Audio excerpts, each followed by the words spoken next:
Hello, welcome back to Showboys. We're here another Thursday, another live stream. We will be wrapping up our recap and review of Andor Season 1 as we sit with great anticipation waiting for Tuesday night, right? Tuesday night, 9 p.m. Eastern. Yes, sir. Season 2 will premiere the first 3 episodes on Disney Plus. We're very excited about that. But yeah, Nick, how you doing, man? Doing good. Very excited to get to this stage in this adventure. Just because one, it's awesome. Two, it's right before a lot of more awesomeness. Mhm. So we're just in the middle of a great turning point in our journey as rebels. Yes. I will say I'm a little disappointed in our thumbnail back behind us because usually we can get it to where like whatever person it is, their eyes are like right above us, but we cut off Luthen's eyes, so we just got Luthen's forehead. Poor Luthen. We're just gonna be looking at Skarsgård's forehead for the next 2 hours. Yeah. Sorry, yeah. that's how long it's gonna be too. Yeah, this is a good 3-episode arc finale. Man, this has been a fun rewatch. Yes. Went to just a little tangent, but it's related to Andor. Not really tangent, just a little bunny trail. We went to the water park with our friends, Tim and Nina. By the way, if you guys watched any of the House of David episodes that we did here, Tim and Nina, they joined me to review and talk about House of David. Yeah, they live like 30 minutes away. They're one of the families that moved down here with us and some of the other people that left Ohio, moved down to Southwest Florida to plant a church. Huge Star Wars fans. So we're talking about Andor because obviously I'm in the heat of rewatching season 1. And they were Tim was like kind of sounding a little similar as Chad, was when Andor came out. He's like, yeah, I tried watching the first couple episodes, but then we kind of like fell off a little bit. And I was like, listen, you have to watch them in 3-episode arcs because at least season 1 is perfectly structured that each 3-episode is like its own little mini arc within the series. And like they just, the way that we rewatched to cover season 1 on the pod here and how they're releasing season 2, it just like, man, it just works so perfectly for the way that the show is structured. I mean, they end up being each like a 2-hour movie, and then the finale here is just like a 2 and 20 minute movie. So like they're literally making little movies, which is actual full movies. 8 Star Wars movies from Andor. Yeah, Andor is literally 8 Star Wars movies plus Rogue One, as like the 8 movies in a movie. Yeah. Speaking of, I keep seeing things about the Community movie. Bro, it's been decades. It's been a decade. Don't crush my dream. It's been a decade, dude. Man, I need to rewatch that show. That was top. That's what I should like background watch. I think maybe that's that'd be a good one. Watcher, yeah, to have on. But yeah, so we're gonna be recapping episodes 10, 11, and 12 tonight. One Way Out, Daughter of Ferrix and Rick's Road, The Rise of the Rebellion. At least as far as we're aware on Ferrix, we know the rebellion has been risen already in other places. But yeah, excited to dig into these 3 episodes. And other side note, but Star Wars related, I wrapped up my play chunk of Survivor for our April Patreon episode coming up. So I'm pretty excited to be talking about that. I'm also like so pumped that Chad picked that game during this time. It's just like perfect Chad little bubble combo here. that's been really fun. I'm looking forward to chatting about whatever chapter we're going over in there and picking our playback up because that game, man, oh my gosh, it's been so fun. And we got some like new weapon types. This little chunk. I'm excited to dive into that. Chapter 3 is wild. And then if you do chapter 3 plus the first part of chapter 4, it's even more wild. Like Oh, it's huge skill curve kicking in here, like nice. nearing the middle of the game. Yeah, it's perfect. Same time period too, right? Like we are right overlapping at least season 1, right? Like even earlier, right? So like You're asking the wrong person. I literally never have no, any clue when no, anything I'm is saying it happening on is. the Star Yeah, Wars timeline. no, this is all very much like Nice. peak early Empire, and then Andor season 2 will be much more. Well, I'd say it kind of happens like right in between. But yeah, same time period because Star Wars just deals with like periods, Yeah. eras, right? And So you're saying Cal Kestis cameo in season 2 confirmed. actually, honestly, completely plausible. The only thing, obviously, we haven't finished Survivor. Only thing with that is that we know that Andor season 2 runs right in the Rogue One, which is very toward the end of this period of time, right? In Mhm. the Empire. I'd be afraid that we'd be putting Cal too forward, like in the timeline for him, if that makes He'd sense. be pretty old. Is that what Not you're that he'd saying? be old, it's just I really think they're gonna wrap his story before Mm. Rogue One begins. Oh, I see what you're saying. Yeah. Yeah, well, we haven't had any Jedi, so I don't know how long Star Wars can have something that doesn't include a Jedi. So, Dude, as long as holy moly, Tony, what's his name? Tony, the writer. oh, gosh, why can't I think of his last name? I know you're I talking have about. it buried in my notes. It's buried in my notes. It's like Tony Gilroy or something. As long as he keeps writing shows for Star Wars, I mean, we don't need lightsabers. We don't need Jedi. Um, it's just unnecessary because Yeah, Tony Gilroy. You're right. yeah, wow, nice. Because I mean, I don't know, it's lame, but some of these dialogue scenes are like lightsaber fights. They're epic. Yes, dude, They're I do get just as excited for like a Luthen monologue than I do like a sweet action scene. hell yeah, dude. It's Oh, so all good. right. So where do you want to start? Yeah, so we're gonna start with so a couple things. We're gonna do episodic, not breakdowns, but episodic like recaps based on like characters. And Mhm. kind of really focusing on them and also their dialogue because the writing is just really what is the strength of this show. Mhm. And also the characters and the actors that play them. And one thing too that I picked up this rewatch, especially with Mon Mothma, but even Luthen. Honestly, all the characters. Dialogue in these 3 episodes comparatively to the previous, 9 really is toned back in terms of volume of words.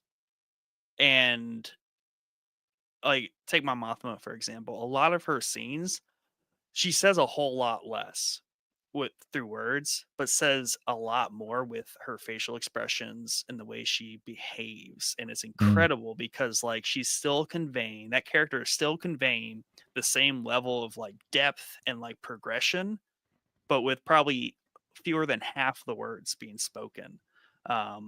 Because everything's just so kind of grave and she just wears it so well on her face in terms Yeah. of where her character's at. And the same thing can be said of Luthen. Like you watch episode 12. Outside of episode 10, but yes, the other 2 episodes. Yeah, really episode 12, like he doesn't say anything. Like he says like a few sentences, but they're all very punctual because they're like, we just gotta kill this guy. And Yeah. then outside of like that, he doesn't speak. He's just like going through this emotional like turmoil. Could you say Luthen and Mon uh received and put into action their Lumen review pretty well? Yeah. Yes, they did. No, I think it's setting in that they Milchek, we're are. gonna need you to tone down the vocabulary. Yeah, it's not even okay. Yeah, it's just Just imagine Drummond going into like the antique shop. He's like, "Listen, we're just gonna need you to say this with less words." yeah, grow, uh, growth, whatever. Milkshake, what a great character. Dude, he's the best. But no, you're right. Like, yeah, I would say those two for sure stick out a lot. But even someone like Bix, who, I mean, she doesn't have a lot of dialogue, but she like, literally was mind melted. yeah, but I mean, the performance of her, like being mind melted, like she did a fantastic job of like being a goop, brain. Yeah, for sure. So that's just something that I'll try to highlight kind of as we go through, and we'll kind of see the progression of that through these dialogue scenes. Go ahead. Before we go too far, I'm looking at the little thing you sent about the writers, and I noticed, because I was just trying to find the guy's name, but then, we were talking about the 3-episode arcs. Well, like the writers of season 2, I mean, they're all the same, right? Yeah. But they're writing, like Tony is writing episodes 1, 2, and 3, and then the other writer's doing 4, 5, 6. So they're each writing their own 3-arc movie. Yep. Whereas, Tony in season 1 was 1, 2, 3, 11, and 12. There was like, mixing in and out, but they're getting their own 3-episode chunk. I think that's going to be so good. Yeah, and season 1 is that, except for the second half where Schiff only wrote episode 7, and Bo wrote 8, 9, and 10, and so kind of with the exception of Tony writing the final 2. But I think it'll be sweet to have that just for those 3 episodes, that one flow, like coherent story written by the same person. And maybe they took those notes from season 1 where they're like, hey, we did the first 6 episodes and 2 clear 3-episode arcs, but they didn't do that with the last 6 episodes, right? Because there was no real arc with 7, 8, 9, right? Really, 7, 8, 9 is just really a setup for 10, 11, 12. So maybe they just decided, let's just make 4 movies, which is awesome. And it's funny because we always see all this news of people like, oh, they're going to get their own trilogy. They're going to get their own Star Wars movie. It's like, maybe you guys just need to find the right show to like write 3 episodes on, and then check, you got your movie. Who knows? I mean, I don't know. I'd be interested to see what has more dialogue, like 3 episodes of Andor or like a movie. That's a good question. I'm not sure. Anyway, let's dive in.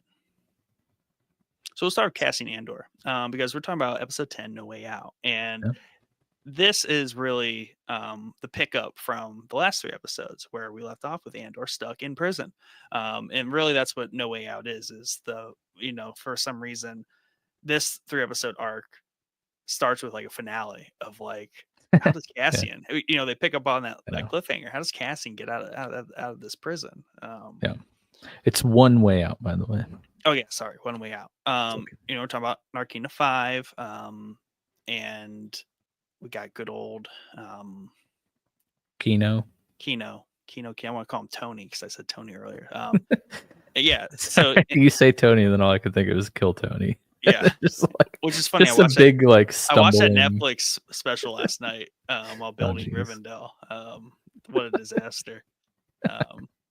Best part about it is obviously Shane, but Shane is Trump is just always so good. But yeah, so we get this quick shift, right, of where they go from where Kino goes from kind of like our strict, like fearless leader running the ship, and it's like totally bought in. He's like, just gonna do my time, get out of jail, right? There's only 2 days when you're in prison: the day you go in, the day you go out. Totally that mentality. But that obviously quickly changes when they realize from the doctor that they fried a whole floor. And this whole time, I think it's very apparent especially when we get to episode 12, that I think Andor Cassian has done a lot more um, listening and perhaps reading of the one kid's manifesto Yeah. of the rebellion, because you see him literally listening to it, as kind of like a hype moment before the big day Yeah. in episode 12. But a lot of his dialogue, right, and his mindset in prison here toward Kino are all very much like punchlines that he would have gotten from that manifest. Where he's talking to Kino, he's like, everything he says is very short, very to the point, but he's totally on this whole we have to like do something, do anything. And this is really where like the birth of um Andor takes over, like Cassian Andor, the rebel, right? The rebel spy even. And you even see, I love how Kino adopts Andor's literal words, when he gets on the mic later.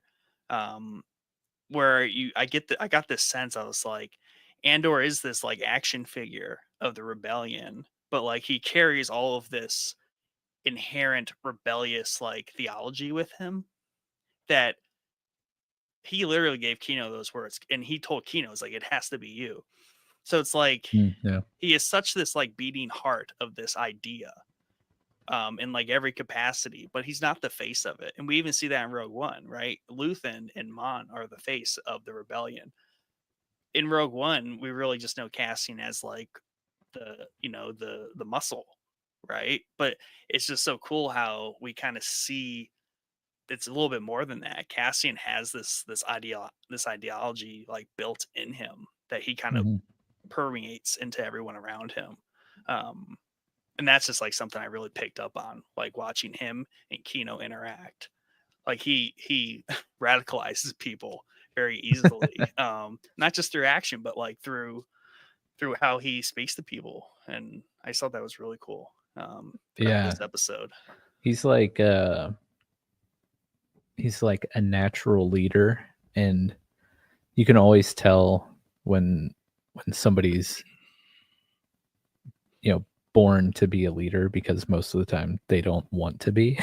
Right. You know, and like when you lead from a position like that, like exactly what he did with Kino in the control room, when he tells Kino he's got to go, he has to be the one saying, you know, leading the prisoners out over the microphone. Like that is something that like a real leader would do. Like Yeah. assess the situation. It's not about Cassian, like it's about the vision, right? And you know, to serve the vision, you use, you know, the appropriate tools. Kino is somebody that the whole prison, at least his floor, looks up to, right? Yeah. And so, yeah, I mean, Cassian reads the situation perfectly, and he's like, "You have to lead this because they know you, they trust you, they respect you." And like, yeah, it was really cool. This whole episode, super awesome. Also, like, super tragic. Yes. Which is both like unexpected, but now having, you know, watching this again, it's like, oh, no wonder Kino is kind of like reluctant the entire time, because he knows like Yeah. this basically is a death sentence for me. Yeah.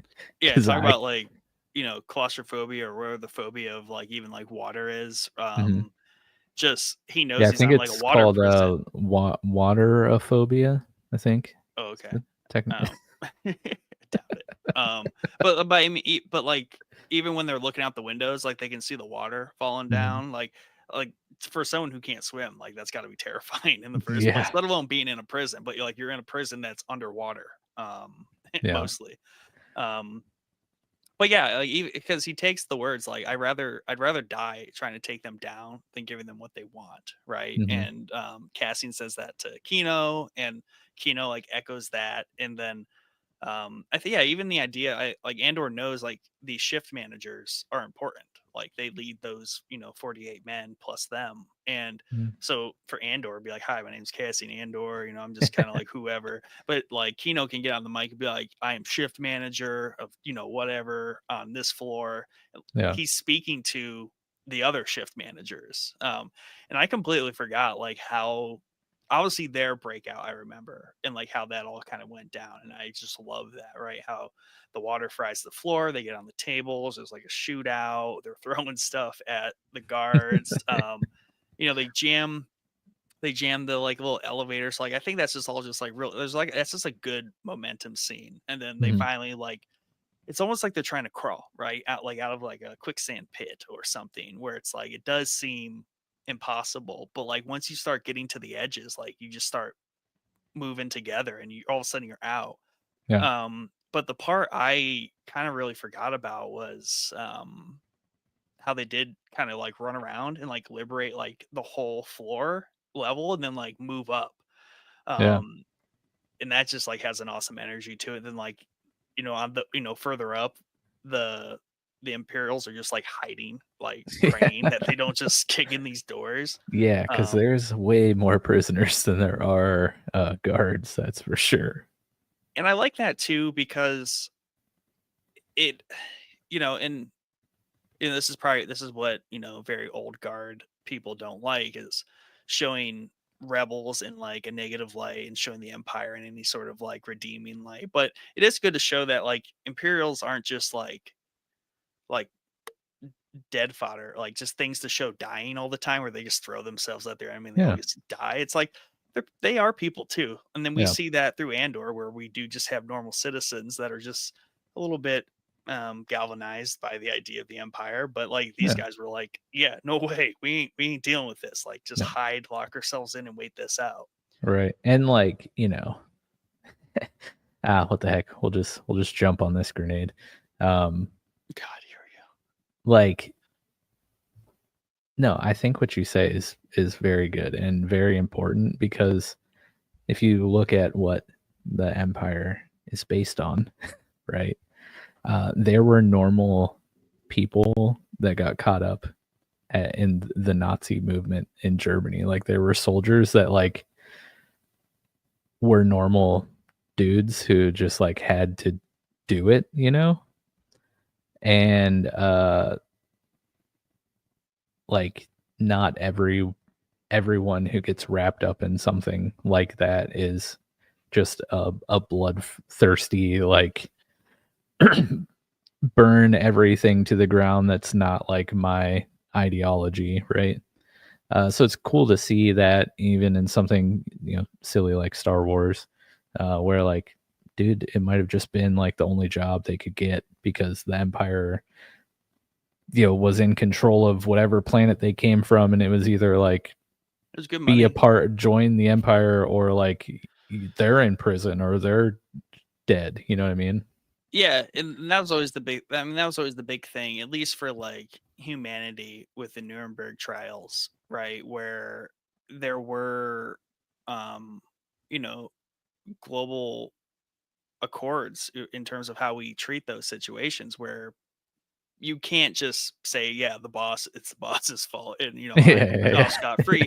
There is some sort of like gray area where how do you pick out the Daedras of the crowd, where like clearly Daedra would need to, go to prison and or pay Yeah. for like her actions, right? And like that circle versus like when we're talking about on Rick's Road, when that whole thing blows its top, like how do you discern the stormtrooper that was ordered to start just firing on people versus like the Daedras who are like Giving the specifically orders. ordering it? So Yeah. it's like there is a gray area, because we see that Yeah. too in episode 7 with Finn. Like Finn was just a regular dude. I mean, actually, I take that back.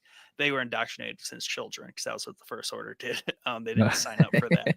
A little different, but same thing. It was like if you're an indoctrinated since like childhood, Right. how do you hold someone accountable for like those sort of Right. crimes? Yeah. But And yeah, it's cool to see that like they're human and value their own life. like yeah, like that would be a totally natural thing in like an actual prison break. Like yeah, if it gets overwhelmed like that, you better bet like the guards in the prison would be hiding for their lives. yeah. But like, yeah, but a tough position for them is like what happened to them after the prison break? Like, did the Empire be like, "Oh, good job, guys. You totally let them just escape," versus like, "Yeah, we're gonna kill you because you guys suck at your jobs." yeah, That's like true. the attitude of the Empire. So like they're kind of brave for hiding, I guess, because they have to deal with the Empire after this. It's like you guys just Yeah. hid while Anyway, Yeah, but like in Kino's whole perspective, like he knows if he jumps and tries to escape, like he's gonna die because he can't swim. He'll drown. But if he doesn't try to escape, he's going to die because he's going yeah, to be like one of the only prisoners that did not escape and it will be paying, retribution for what just happened. Uh, but he still leads everyone out because he's a dude. yeah, and I mean and this is the theme of these episodes is we really see all of our characters here dropping the guise of like self-preservation, Mhm. right? Because literally every character up into episode 10, episode 11, sorry, episode 11, episode 12, and really starting with the episode. So far, everyone has had this idea behind them that they are attempting to preserve their non-rebellion self. They know the rebellion is like the direction that they need to go, that they should to go, that they want to go, but they're still holding on to something, right? Mom Mothma's holding on to like her family, her life as a senator, but wants to fund this ginormous terrorist ring. That's a hard line to walk. Luthen, um, he's probably the most bought in, but he's also trying to kill Andor to preserve himself. You know what I mean? And like Yeah. what they have going on. Um, Andor always kind of, just trying to preserve himself.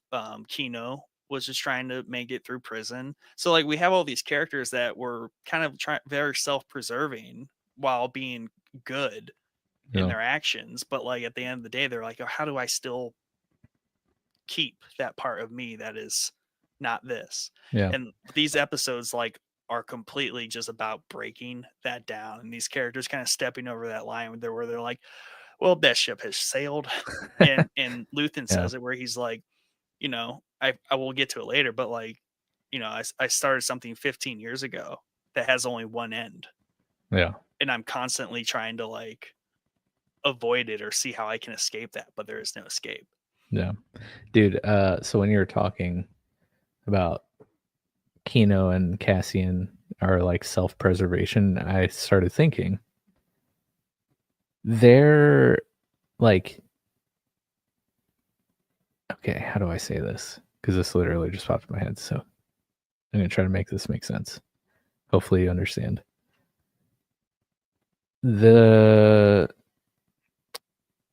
persuasion of Cassian and Kino into getting Kino to rebel and try to lead this prison escape is very similar to how Luthen had to persuade Cassian to jump into the whole whatever what's it, the garrison, what planet was that, whatever, what I'm Oh, talking about, Donnie. the heist, Aldani, Yeah. that's right. Because Cassian was just all about like his own self-preservation, just like Kino is here. He just wants to get hit, like he doesn't want to make any mistakes, doesn't want to get any bad marks. He just wants to get another day off the list and whittle that list or that number down so he can escape. And that's all he's concerned about. And just like Luthen was able to convince Cassian eventually, like you see Cassian basically be the Luthen of the scenario, right? Which is very interesting because when we first met Cassian at the beginning of the season, like he was very much not about this whole like. I mean, it's a little bit of different situation because the rebellion in the prison obviously is self-preservation because he's doing it to escape, but like it's just interesting to see like kind of a little bit of a switch flip for Cassian. Yeah, and I mean, one thing about Cassian, especially in season 1 here, where he kind of becomes galvanized to be, the rebel that he is he tried to run from the Empire, right? And that's always been his MO, is like get out and get away. And he did that and was trying to do that.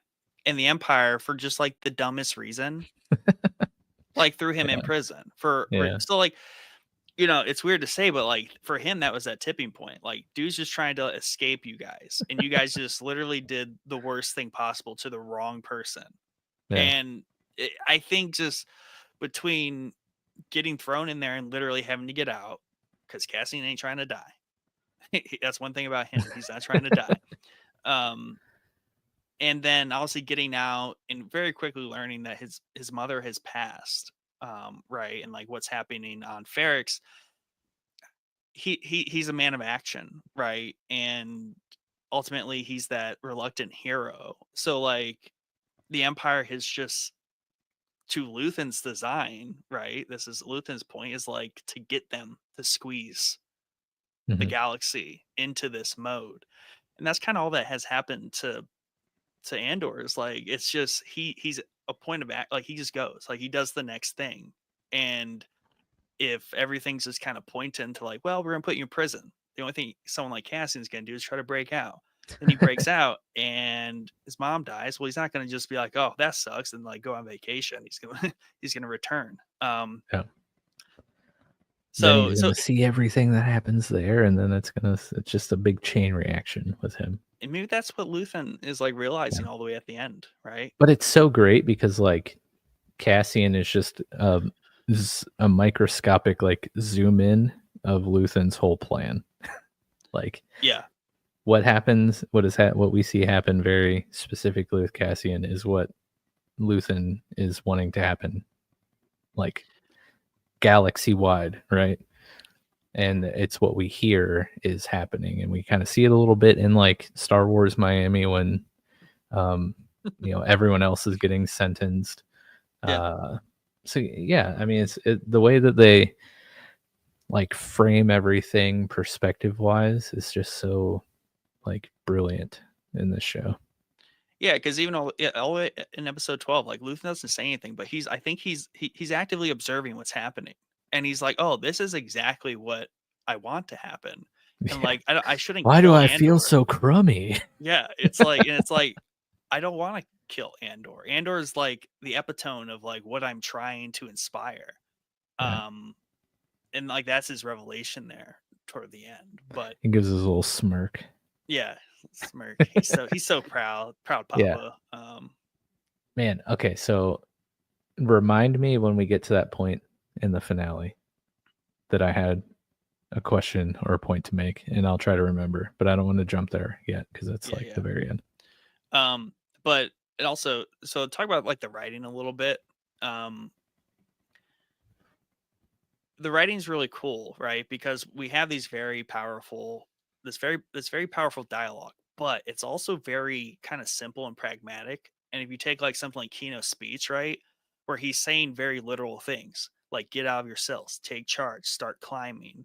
Um, and then he repeats what Andor said to him. He's like, "We're not gonna have a better chance than this." And Andor was even saying that when he's like, "Dude, he's like, we can't wait. We have to do it like next shift because they're not gonna be any more off their guard than right before they kind of step up their guard." I think was the point he was trying to make. But it's just kind of like Shakespearean in the way that the writing is, because Mhm. it's so like on the nose dramatic. Like even his mom on the when B is projecting her, like she's not saying anything too crazy. Like she's saying like we've been like asleep and it's time for us to wake up. And the writing's just very punctual and very pragmatic. It's nothing like too, you know, um milkshakey. You know what I mean? Like it's very, very to the point. Yeah. And I think that's just like a nice little touch there, where it's not Mhm. very complex dialogue. It's very direct dialogue, but it has that kind of like classical tone to it. Mhm. Um, that's always fun. So, but they escape the prison. All is well. Yep. Go We for a little assume swim, a little we rock climbing sesh. so brutal. I can't feel my hands. We assume Kino dies. Yeah. Granted, I like to Rest in think he peace. got all the way to the top and maybe found maybe a ship came and he hijacked it. Like, eventually the Yeah. Empire has to show up. Like Yeah. their prison's literally sinking because they turned. I forgot that too. They turned Were they off. floating? Is that like? No, so the hydro. Remember when he told them to shut the power completely off, and they're like, "We can't," because hydroelectricity takes a lot to spin up once it gets going. It's Yeah. like how dams work. Like you shut a dam down, like it's a lot of effort to get it going again. So Mhm. it's the same idea. So like if they just shut those things down, that's how they were staying afloat. Oh. So the whole Dang. thing's So gonna there's three. So like, if the Empire doesn't kill Kino, and he doesn't try to escape, he's still gonna drown. yeah, the whole thing's gonna sink. I'm Oh pretty man, sure that is how sucks I for him. understood that, because that's why there's the vortexes, because it's they're like treading water. They're like sucking and pushing water Oh, around it, okay. and they're like I was wondering about that. hovering there. Yeah, Nice. yeah, and that's Man, also how they power the facility. So yeah. So like that whole thing. So like I work in oil and gas, right? I mean, obviously you know that, but yeah, listeners maybe not. And now I live 8 miles from the Gulf of America. Which, by the way, let's so much just nicer let's now. just think about this for 1 second. What makes more sense? Gulf of America, a gulf that is surrounded by North America, Central America, and South America, or Mm. Gulf of Mexico, which is just one small portion of land So that you're is adjacent to the Gulf. so you're saying it's very self-centered of Mexico to think it should be called the Gulf of Mexico, when really it should be the Gulf of all the Americas. It should be the Gulf of America of the Americas. Kind of feel like I wonder if it's the largest golf on Earth. Then it's like it's if an alien visits, so like, oh yeah, that's that giant gulf on Earth. Which call it the Earth Golf. I don't know. It's all okay. So like the Mexicans. Well, this is gonna sound terrible. You just need to calm down. Just say But Mexico. who lives in Mexico? It's like that Bill Burr line where he's like, it all matters about the order of which you say like the negative and then the nationality. It's like Yeah. yeah, Okay. Mexico, you just need to calm down. But also like super hyper like ultra conservative America, you also need to calm down because like I mean I know probably the idea and knowing Don, it's obviously Gulf of the United States of America, but oh, is it let's just use our noggins. America? It's surrounded by the Americas. Gulf of America makes sense. See, but if you keep talking like that, he's gonna be like, oh, it's all called America. Okay. Next time you see me, like I'm like the Secretary of Land Acquisition of Yeah. the United States. This guy's spitting fire. Yeah. Hey, I'm just saying, for the right price, Don.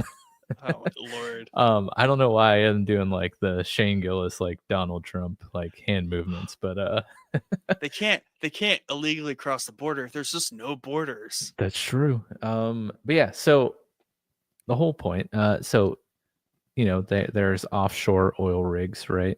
Oh yeah, yeah. And that's very similar kind of to this prison just being floating out in the middle of the ocean. Very true. And dude, oh my gosh, I would be just like Kino. Like Yeah.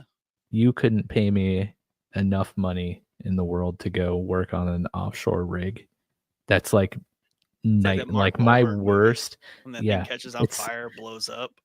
my worst fear, like on steroids. Like, so I would just be, yeah. I don't even know if I could have survived in this prison because I just probably would have just died Of out like of fear. anxiety. Yeah. Just a wreck all the time. Yeah. Oh You would have man. you just wouldn't went out all like the old man. Didn't he just have he just had a massive stroke. You just have a giant stroke. Yeah. But yeah, dude, one of the times we were flying back from Ohio, the last time we came home, um, we were on a different airline, so it took us like a little bit of a different route into the same airport. We like circled around and came in from the south instead of like coming in from the north. It was odd, but whatever. I think I flew over a rig, like I could see it. I was like, "Oh man, that's cool." Yeah. Yeah. Well, that took a long time to get there, but hey, whatever. There's a lot of sidebars there. Yeah. This is funny. Hey man, just I missed the little side tangents. We've Yeah. been too focused On content. on content lately. Yeah, screw it. Gotta have the side stuff. Well, it's just like Shane when he does Trump, like, kill Tony. Like Tony just anytime like Shane just like remotely acts like he has something to say, he's like, President Trump, go ahead. Because like just gotta hear what he has to say. Did we just do the weave? Is that what we did? Yeah. Have we weaved it back yet? Weaved it back. Because we're gonna talk about Luthen, and this is the episode where Luthen has his like well actually Greatest. I mean it's like potentially the greatest dialogue sequence in all Star Wars. Because somehow like this has evaded me, and maybe that's like the whole point.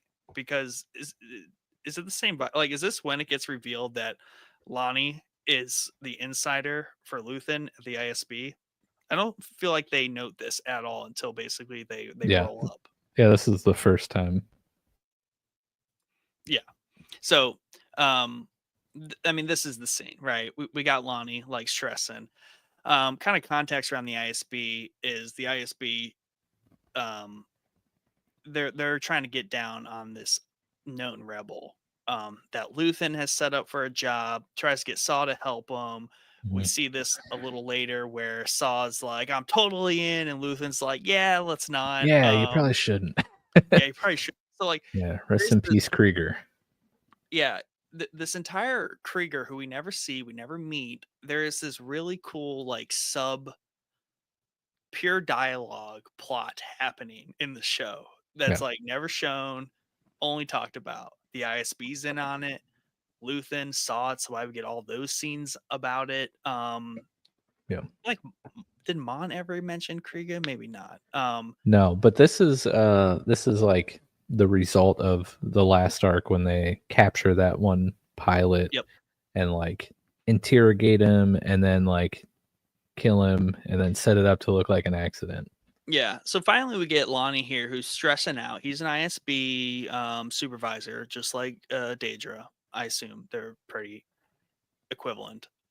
Who's always just kind of like hanging out there. So he's kind of freaking out because he's like, I just had a kid, I got a family, I'm just trying to do my job. And this is getting way too real for me. Yeah. I don't like it. Now is he trying to quit like also the ISB?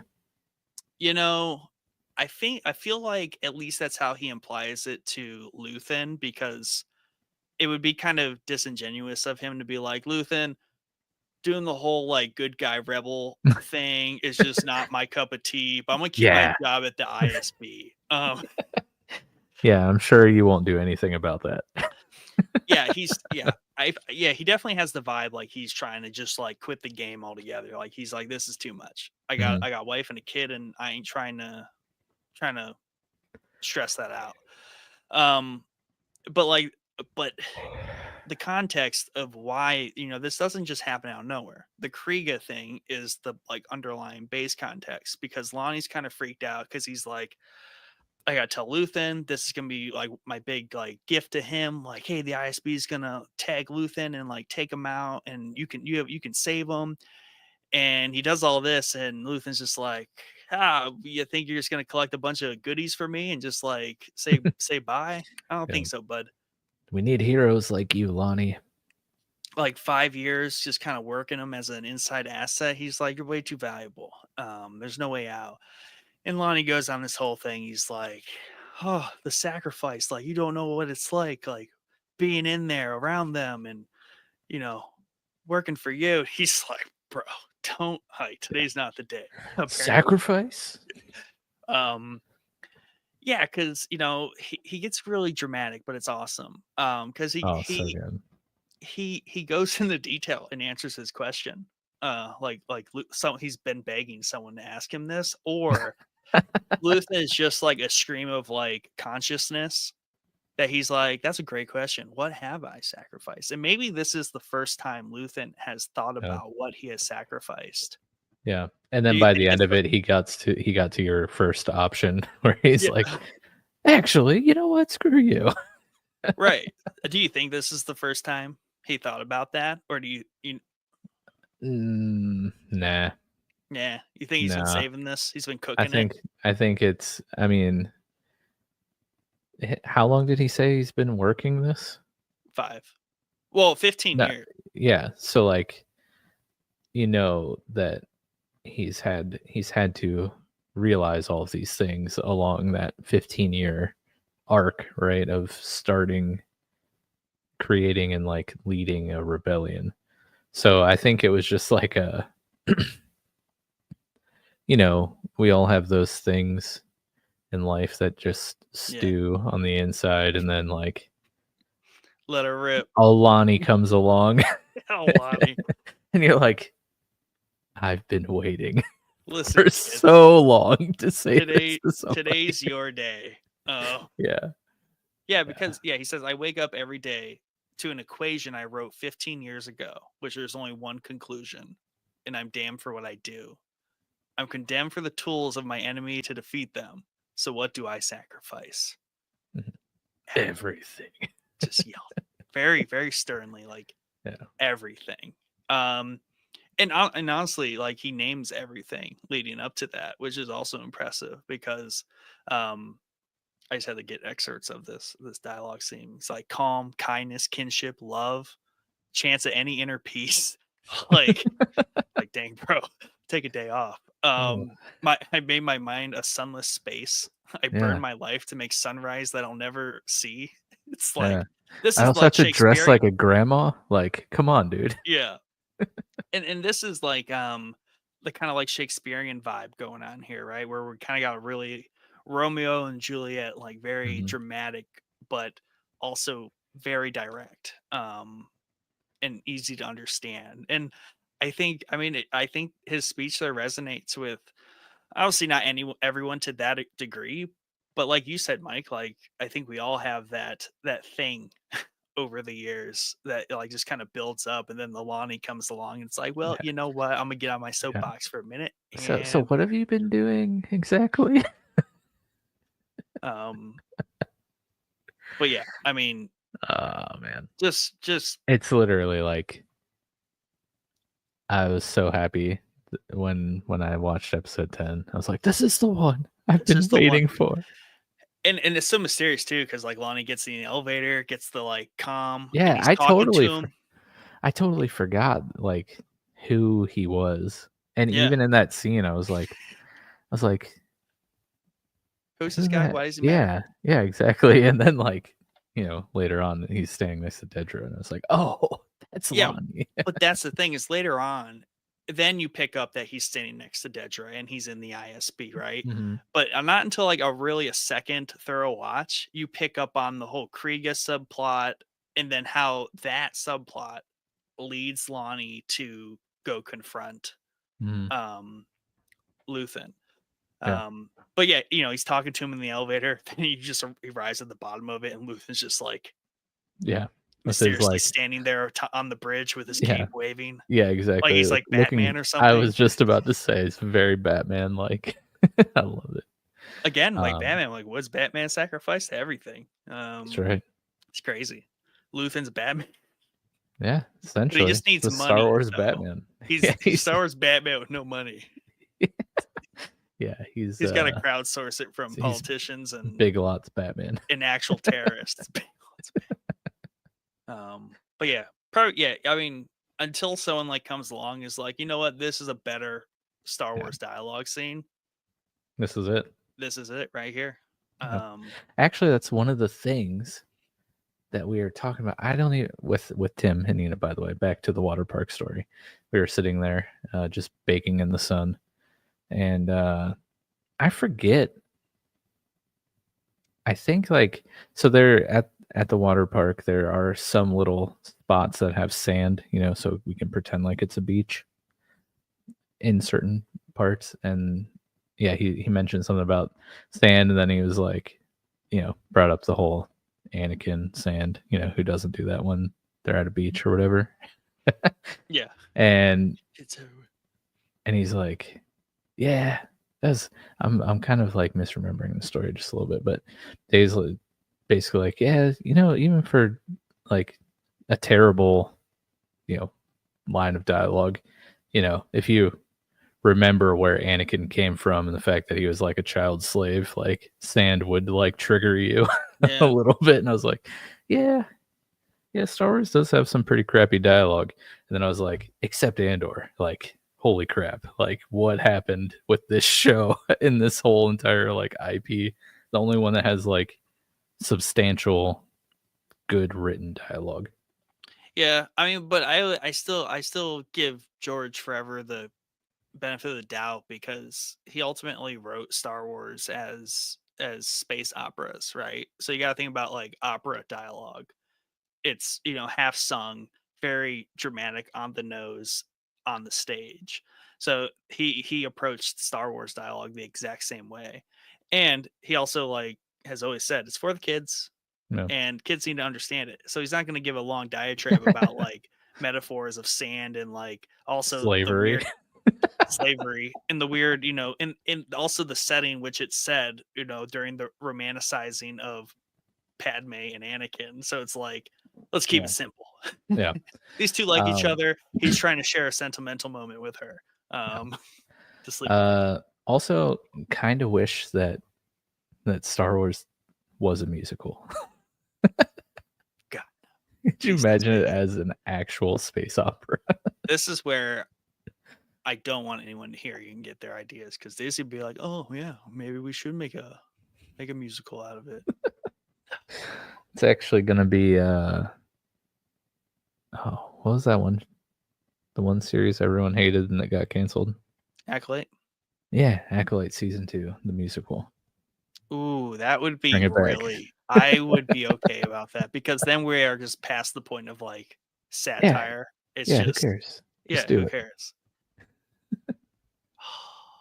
Would that be a bigger blow to like the Acolyte fandom or the Acolyte like haters? Like, who would that be more detrimental to? Oh man, I don't know. I don't know. I think the haters would actually like it. I think I have to know now. They have to Yeah. make it. Okay, never mind. I changed my stance. We must have this. I'm telling you. Let's get with Tim Bicycle and we can get this Exactly. petition rolling. We'd be like, what if we told you Yeah. there could be another Acolyte season, but it has to be a musical, in or out?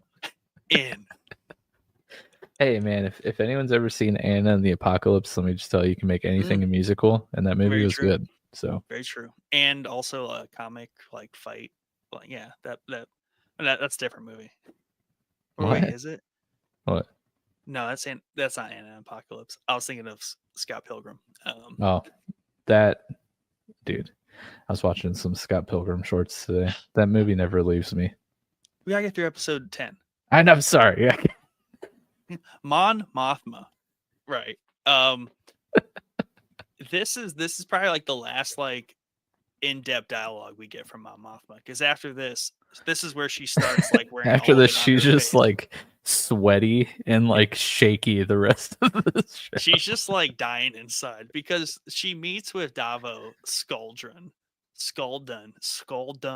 What a last name. Like, just sounds like scummy. Evil. Yeah, it's Davo Skulldun.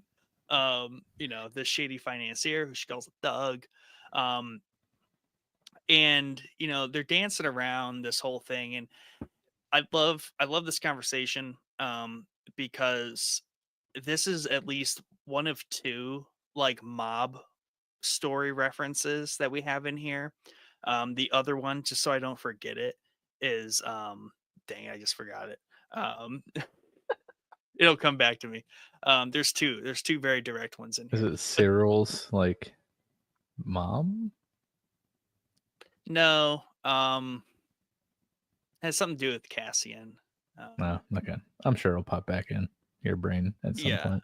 but this is the first one where we have this like thug gangster and this prominent person, well-known person who has power in other spheres than he does, right? Because he's kind of like a little bit on the lower end of society in the trenches, whereas she's a little higher class and deals with a different frame of life. And he's happily able, willing to just give her the money. And she's like, no, no, no, no. Yeah. She's like, I ain't trying to owe you no favors. And he's like, actually, that's exactly what I want. I want you to owe me a favor. And even more specifically, not to give away the, cat, let the cat out of the bag, but I want my son to come with me when we come back to your house next time. And then instantly sweat starts. Um, Enter sweaty Mon Mothma. She doesn't leave until season 2. yeah. And this is where Mon is trying to, save herself because her situation is becoming dire with her finances. And the second someone looks, she's going to get wrecked. Mhm. Um, because her money's all messed up. And she's totally entertaining this person she does not want to entertain. She's willing to take his money. She's willing to enter into business with this person. But the punchline is that what this person wants, and also this person is also from the same planet Yeah. and follows the same traditional customs. And as we spoke about earlier, um, prearranged marriages are a traditional custom. And Davo here wants his son, who is of similar age to her daughter, for them to be introduced. That's all, just introduced. But that's a very hard nod to. Yeah. I want them introduced, but I also just gave you a bunch of money. So, Yeah. wedding present. Chandrila. S- Chandrila. Yeah, Chandrila. It sounds very nice there, right? Like I said last time, it's like a spin on like, um, Shangri-La or yeah. whatever. So, and to kind of compound this little subplot line, um, at least in episode 11, and then it happens in episode 12. In episode 11, when our one Luthen rebel is visiting her cousin, Oh, Mon's yeah. Yeah. cousin, when she comes to Well, visit, her daughter is sitting with her friends in the dining room, and they're doing this like chant, like traditional kind of like ritual thing. I don't even know what to call it. But it's just got this very like traditional vibe going to it. And them being like very kind of progressive women who have put that behind them, mhm. obviously, because like her cousin's like, I'm a rebel. I'm also a lesbian and screw all that nonsense. And then Mon's like, yeah, I kind of live on Coruscant now. I'm fancy and that stuff's lame. My prearranged marriage is not working out, clearly. So, Yeah. but we have her daughter, and this is interesting because this reflects real life where you have either parents. It's just that cycle, right? That happens where they she isn't like that, but her daughter is, and she was explaining. She's like, it's not me. Like like just likes our traditional Yeah. values and I just stuff. give a hot take. Go. I think her daughter's just doing it because she knows that Mon doesn't like it. Because Right, and her that's the daughter is natural just a like. giant turd. Yeah, and when you have rebellious children that resent you, they tend to just counter you, as a parent, right? It happens all the time. That's the cycle. Um, and that's unfortunate because Sweaty Mon is like super sweaty now. She's like, God dang it. She's like, I can't even like say my daughter will never go for that because daughter's like prearranged marriage to a fancy like lordship, whatever they want to call them. Like she's totally down. And at that moment, you're like, oh yeah, she's doomed. But Mon is also dealing with this She's doomed.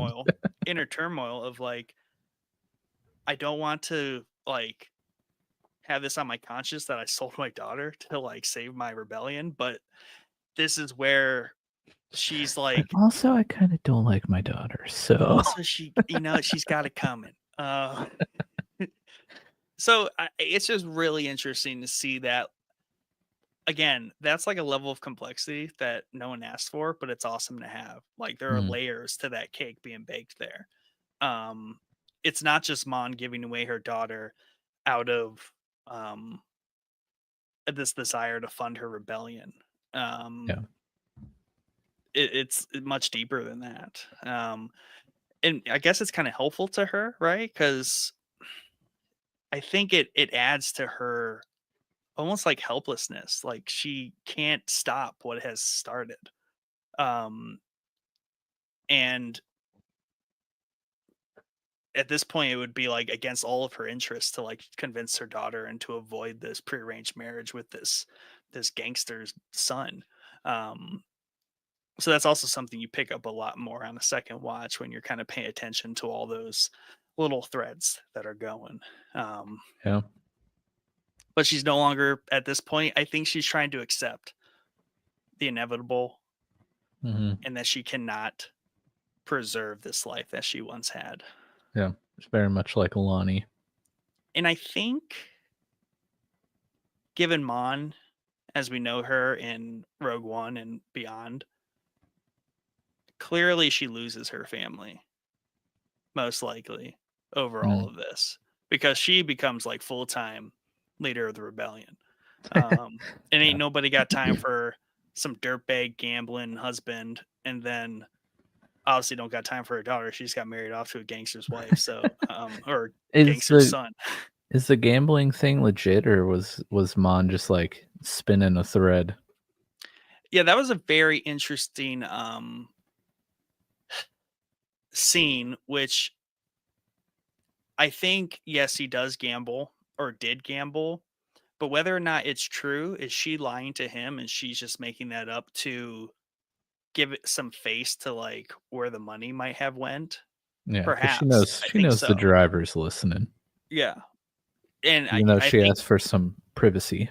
right, but she knows. He doesn't. And he seems pretty genuine in that like it's not him, he's not doing it. And Mhm. she's really kind of throwing out all those details to like give that misdirection like, Yeah. oh, if you're just going to go do that, don't do it here. At least go off to Canto Bite and, gamble your life away there. And then he's like, where would I get the money? And then she's like, I forget what she says, but it's like something worse or something like that, or like I don't want to know.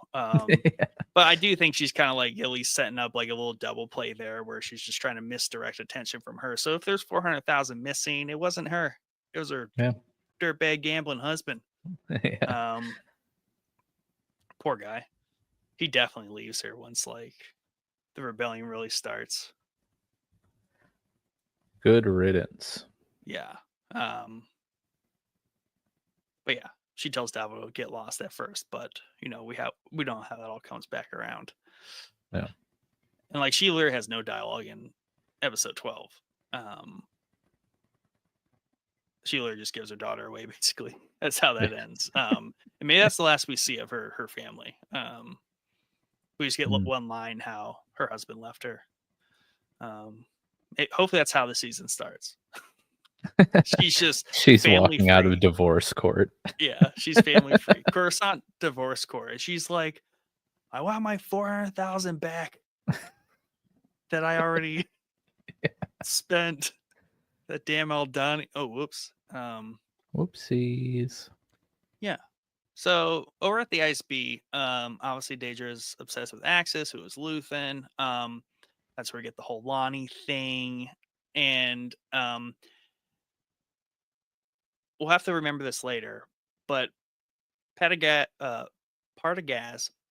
calls the rebellion a disease, and you Mhm. must like cut it out, or we must not allow it to spread. Whereas Andor's mom uses a very similar thing. I believe she calls it an infection. We'll have to look when we get to that point, but I did note that was an interesting like elderly leaders preaching the word to their people, using very similar like language. Yeah. Um, So I just wanted to kind of note that. Hmm. So the Empire thinks the rebellion is the disease, and then um, the rebellion, the people think that the Empire is like an infection or something like that. And I think that goes back to some things like Bick says and some other dialogue we've gotten throughout the show where the Empire is like their oppression is just like a projection of their fear kind of thing. Like they are actually the ones in fear, so they oppress. And it's just like this vicious cycle of how like oppression is not natural and they have to like constantly like order isn't natural. There's all those kind of themes, and freedom is a very organic concept. Um, different themes there going on, where we have these two ideologies combating. Where everyone in the empire is just like order, even like people like Sarah, where they're like, we've got to have order, and the empire is the only way to like save us. Yeah. And then you have the Andors and the Luthans who are like, it makes no sense, bro. Freedom rocks, bro, dude. Um, blow shit up. So yeah, so that's most of episode 10. Obviously the prison break, we get Luthen's most epic dialogue, um, and then kind of like the unfolding of Kriega, right, and that whole kind of Yeah. underlying plot. Yeah. Highest rated episode Ooh, of season 1, 9.5. bet. What's the second? Let me check. For What's context. for context? The second highest rated would be a tie between episode 6, which Right, is the heist. the heist, and then episode 12, the finale, Rick's Tight. Road. They were a 9.1, with episode 10 being 9.5. And here's the other thing: the reason 10 gets the near 10 is Luthen's scene. Like that's Mm-hmm. why. Yeah. It's undeniable. Yep. That's definitely the greatest moment in the series. Yep. um, Sleeper. Four But tenths of a point of a review worth. get the That's how bots in good. there. Let's bump that up a little bit. Yeah. So episode 11, Daughter of Ferrix. I think this is a really cool title, and we kind of learned something. They introduce a new thing here where there's a club. It's kind of like a The legacy. Rotary Club, Yeah, your Kwanzaa club, your the all these, VA. yeah, all these like very different like the German clubs and all these different like very cultural nostalgic type traditional clubs that we have, and that were kind of embodied here in the Daughters of Ferrix, and that is who Andor's mom Maarva's was a part of. She was a previously sitting president of and they wear very traditional robes. So I like that Ferrix is this I guess like I at first you think it's like this scrapper planet, right? Where they're just kind of like scrapping stuff out Mm-hmm. there, like old ships and stuff. But for whatever reason, the people here have a much, they don't feel like they are just contractors coming in to salvage some ships. Like I feel like there's generational Yeah. like It's a very blue culture here. collar town. Yeah, and like when you die, you get yourself a brick with your name on it, and Yeah. they put that thing on a wall or in the ground. It's just very cool, and they have, we get word of a ceremony. They're trying to get permits for it. A little bit of that going on. So I like Very this. like Rust Belt, like, Yeah, something you'd see in the Rust Belt. yeah. So I like this episode just on its premise that it introduces something new to the show, and we're back to Ferrix, and it gives another layer of like complexity that kind of once again, I guess compared to a lot of other Star Wars shows, at least, like they don't add this level of detail to many other shows. So I just Yeah. really appreciate that they add this to really give everyone a reason, because they could have easily just said, "Oh, she died. Gonna have a funeral, a little parade for her, and that's gonna be the time we gun them all down." But the way they just craft this to get to Rick's Road just makes it seem so real. Yeah. And like you said, like Rust Belt, like it's all, and that's the other big like theme of Andor, especially this latter half of Andor, where we're talking about more practical real life relations to oppressed peoples when they kind of rebel. And I think casting um, Diego Luna, somewhere I saw floating around, like that's where he like instantly signed up for Andor, like it was a no brainer or something like that, where he learned that the writing was gonna be very focused around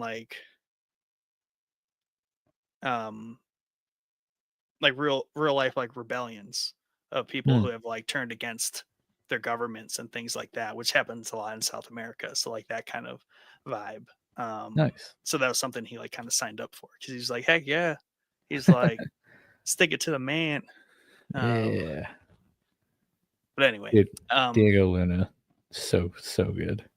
Like, and I think you're chatting me this, but like he is Andor. Like yeah, there's no other he's people. like the Robert Downey Jr.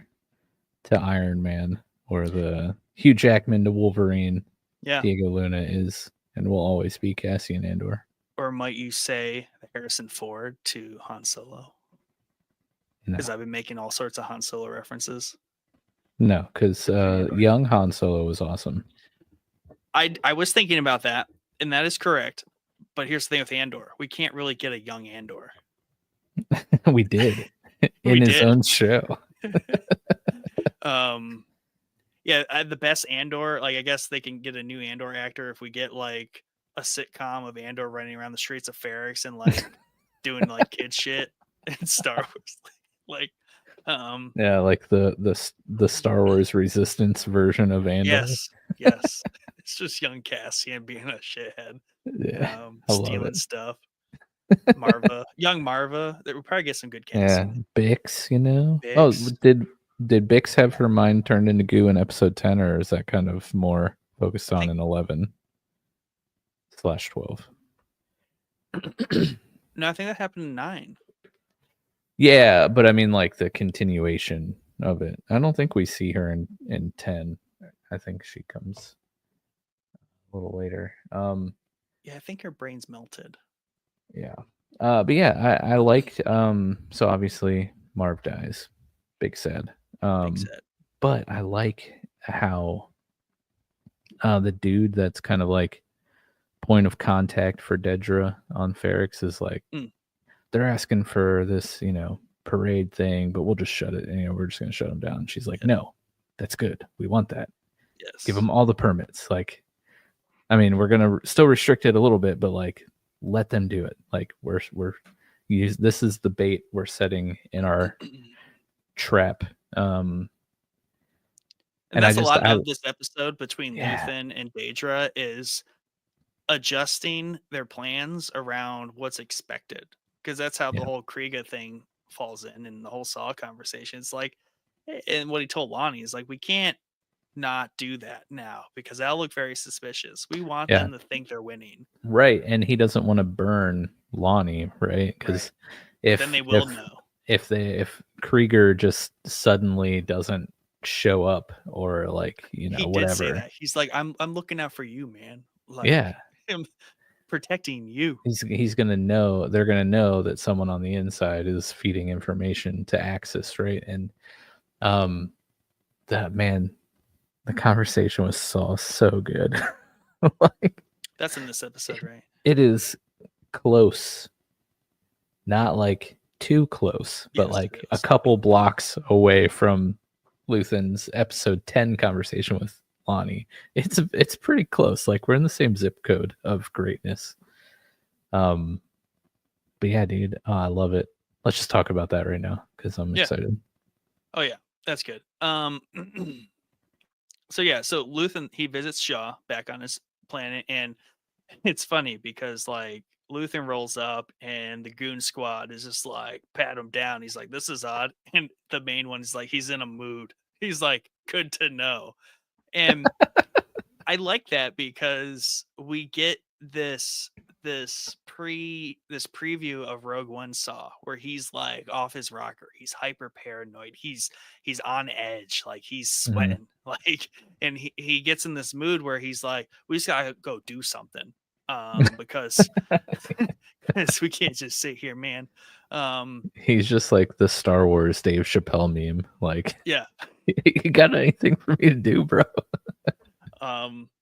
So yeah, so Luthen goes, and obviously already, this is also Luthen, where Luthen is kind of falling into this whole like, yeah, a lot of things are just kind of rolling right now. I'm really just kind of on damage control.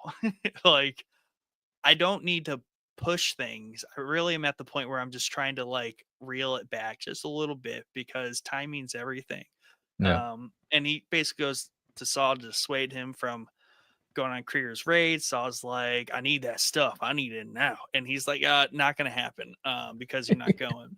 And Yeah. really accurately, like Saw has this great moment where he's like looking around. He's like, you've got people everywhere. He's like, you got someone with Krieger? Who you got with me? And he's like, I'll play this game. Like the main guy that we've talked about that's always with Saw. We need to know his name, but he's like, it's him. He's the one feeding me everything. He's like, that's a lie. He's like, this is crap, dude. And it's just funny because everyone knows like that's nothing. But like, as a very tense situation, just to be making blatant lies about something, because dude also knows Saul might just kill him. Who knows? So, and then he pulls a gun on Saw, and Saw's like, "There's no way out, man." He's Yeah. like, "I know," and like it is just a great tense and like fluid Yeah. scene of Yeah. I love it though, because he's like, he doesn't tell him that he can't go. He's just like, hey, by the way, just wanted to give you a heads up. um, but yeah, they're gonna the Empire is gonna ambush Krieger.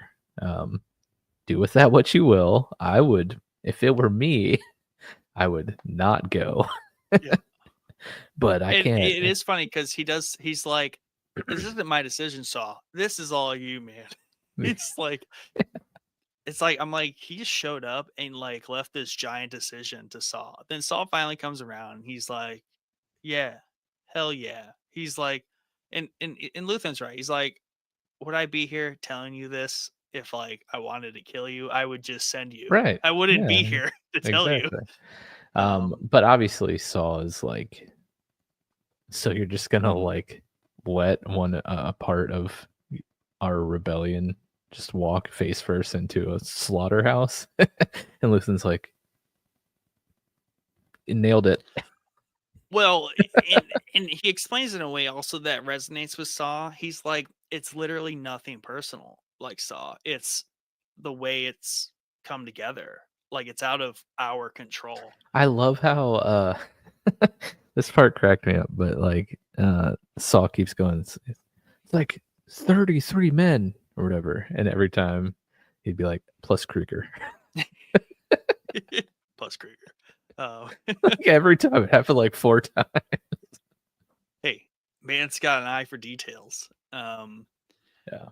Plus Krieger. Is Luthen on the spectrum? Yeah, he has to be a little bit to to see the Matrix like he does. And he explains like if we save Krieger of the ISB Titan security, if we let him go, they'll feel overconfident, right? And that's what we want. We want them to Yeah. feel like they're winning, like they're making like they're actually stopping the rebellion. Um, and I forget what he calls it. And like Luthen's just like, call it whatever you want. Yeah. And Saw's just like, let's call it war. Oh yeah, that was a good line. And I think this is like another like revelation for Luthen where it's like we're in it. Like that's probably the first time it's really been kind of mentioned as like open war. Like Mhm. before, like yeah, they're doing things to like hurt the Empire, little hit and runs, but it's like I think like Luthen gets it because even in this situation, Luthen isn't doing anything. He's only there to like stop things from happening at this point, because so much Yeah. is just organically taking off, where it's like Yeah. we're right at the like spark of the whole rebellion. And I think Mhm. that's just so cool that they were able to like synthesize like the story of the rebellion in such a way in this show, to say like this is like, we get all the little stuff that always happens all around, but like Luthen's this architect of the rebellion, Mon's this face financier of the rebellion. Like this is like the actual Yeah. like form, like the entity of the rebellion, not just like ragtag things happening organically. Like this is it. Yeah. And this is more, I think, reinforcement for Luthen, where he's like, yep, we are on this train, and all I can do is stop people from jumping off of it at bad Yeah. points. So Saw, who's stay. right? Who's the mitochondria of the rebellion? Andor, Andor. maybe. Yeah. But yeah, man, holy crap! I love Saw, and this was great. Little, very tense conversation that honestly I kind of forgot about. So when it happened, I was like, oh yeah, let's Well, go. I mean, I was just gonna say, I mean, it's nice that we get Saw twice, and he's Mhm. reoccurring as part of this sub thread that's happening. So he feels at this point, especially in the second half, as like, I mean, he's legit in Andor. I forgot he was in there a second time, and I'm like, heck yeah. Yeah. And they even weave him into like the actual story. It's not just one off where it's like, hey, cameo, there's Yeah. Saw. Yeah. Um, I wonder how much, if at all, he'll be in season 2. I would like to think there's an arc with Saw, much like how in like Clone Wars and Bad Batch we get Saw episodes Yeah. where our main story intertwines with his rebel activity. Um, so I really like to think that Andor gets to go on a Saw mission, because that Dude, has to be that's the rowdy. next show we need. Saw We need a Gerrera. Saw Gerrera show. If you put Just like, all of Saw stuff, you might have like half, like 6 episodes of something. I think yeah, maybe a full season. we need some Saw like descent into terrorist adventures. Trying to think how Disney could play that.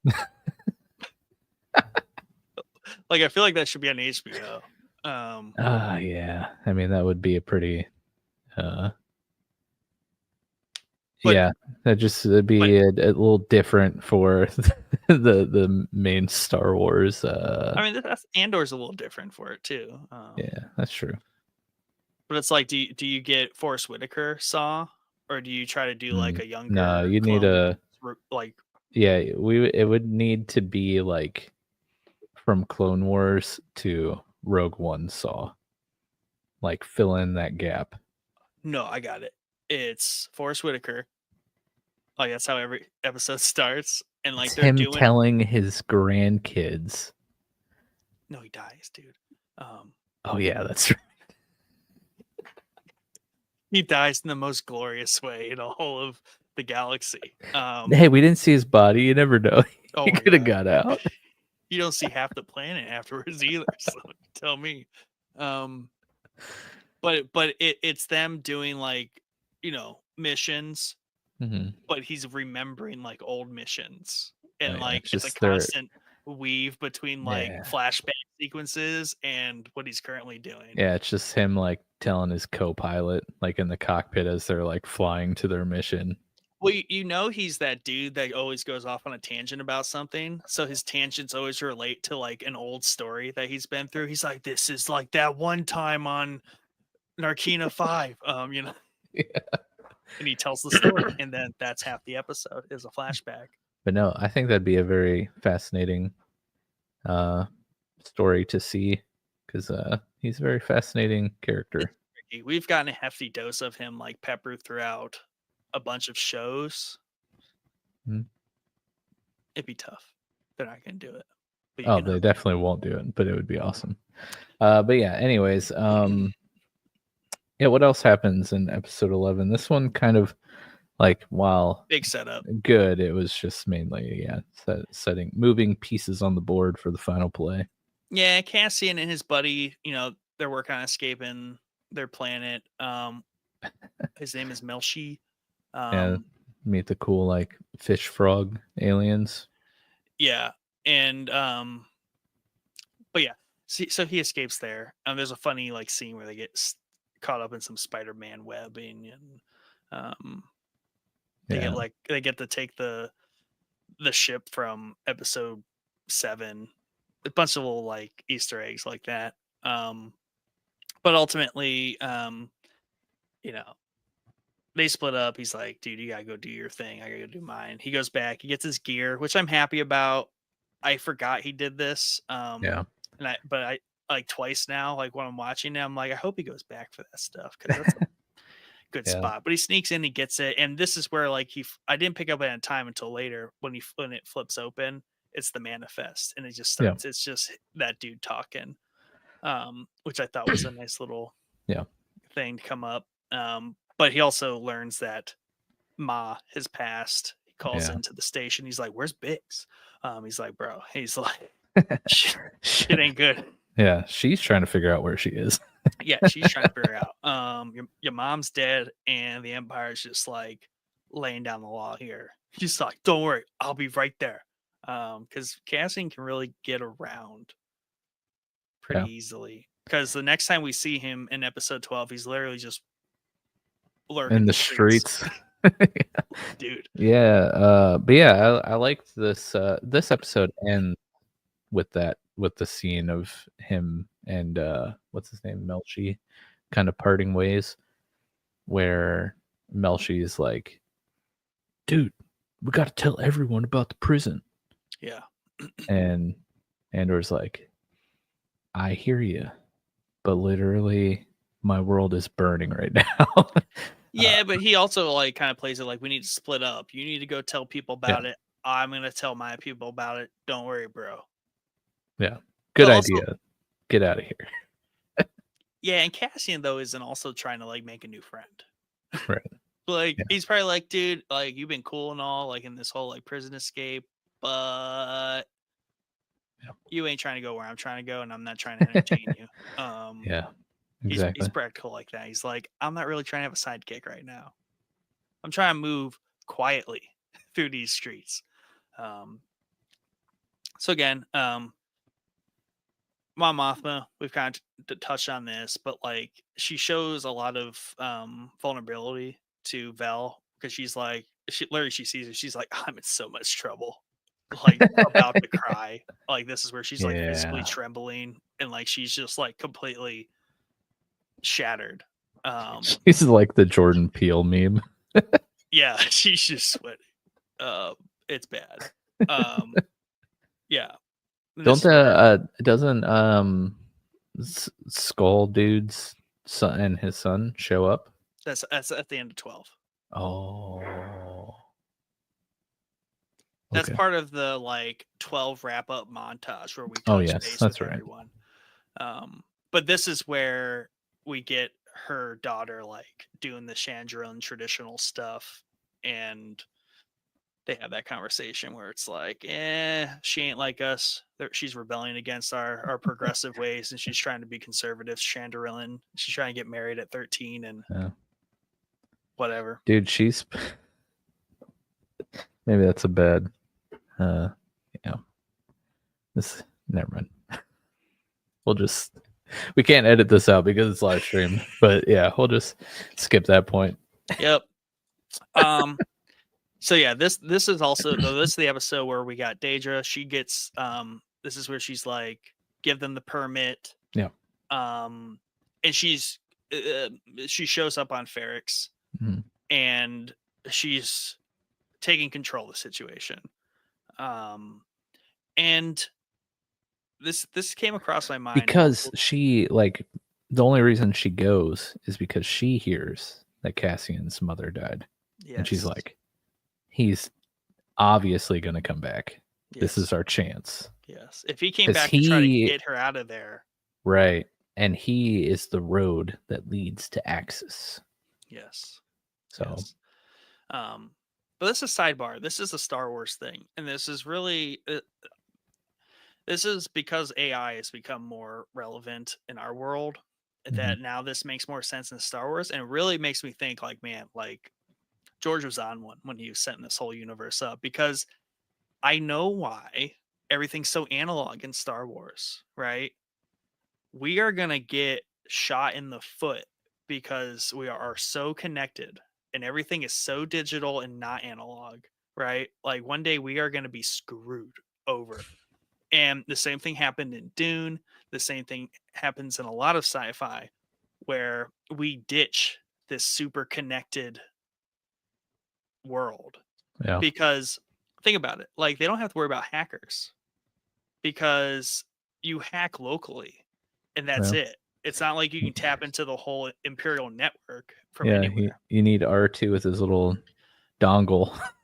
And when you think about, especially B, the droid in this show, one of the most like artificially intelligent droids we've met, because he shows like a very wide depth of emotion and attachment and understanding, especially to like Andor and his mother, Mhm. where I'm like, and we talk about literally the artificial intelligence that is in the Fondor ship, right?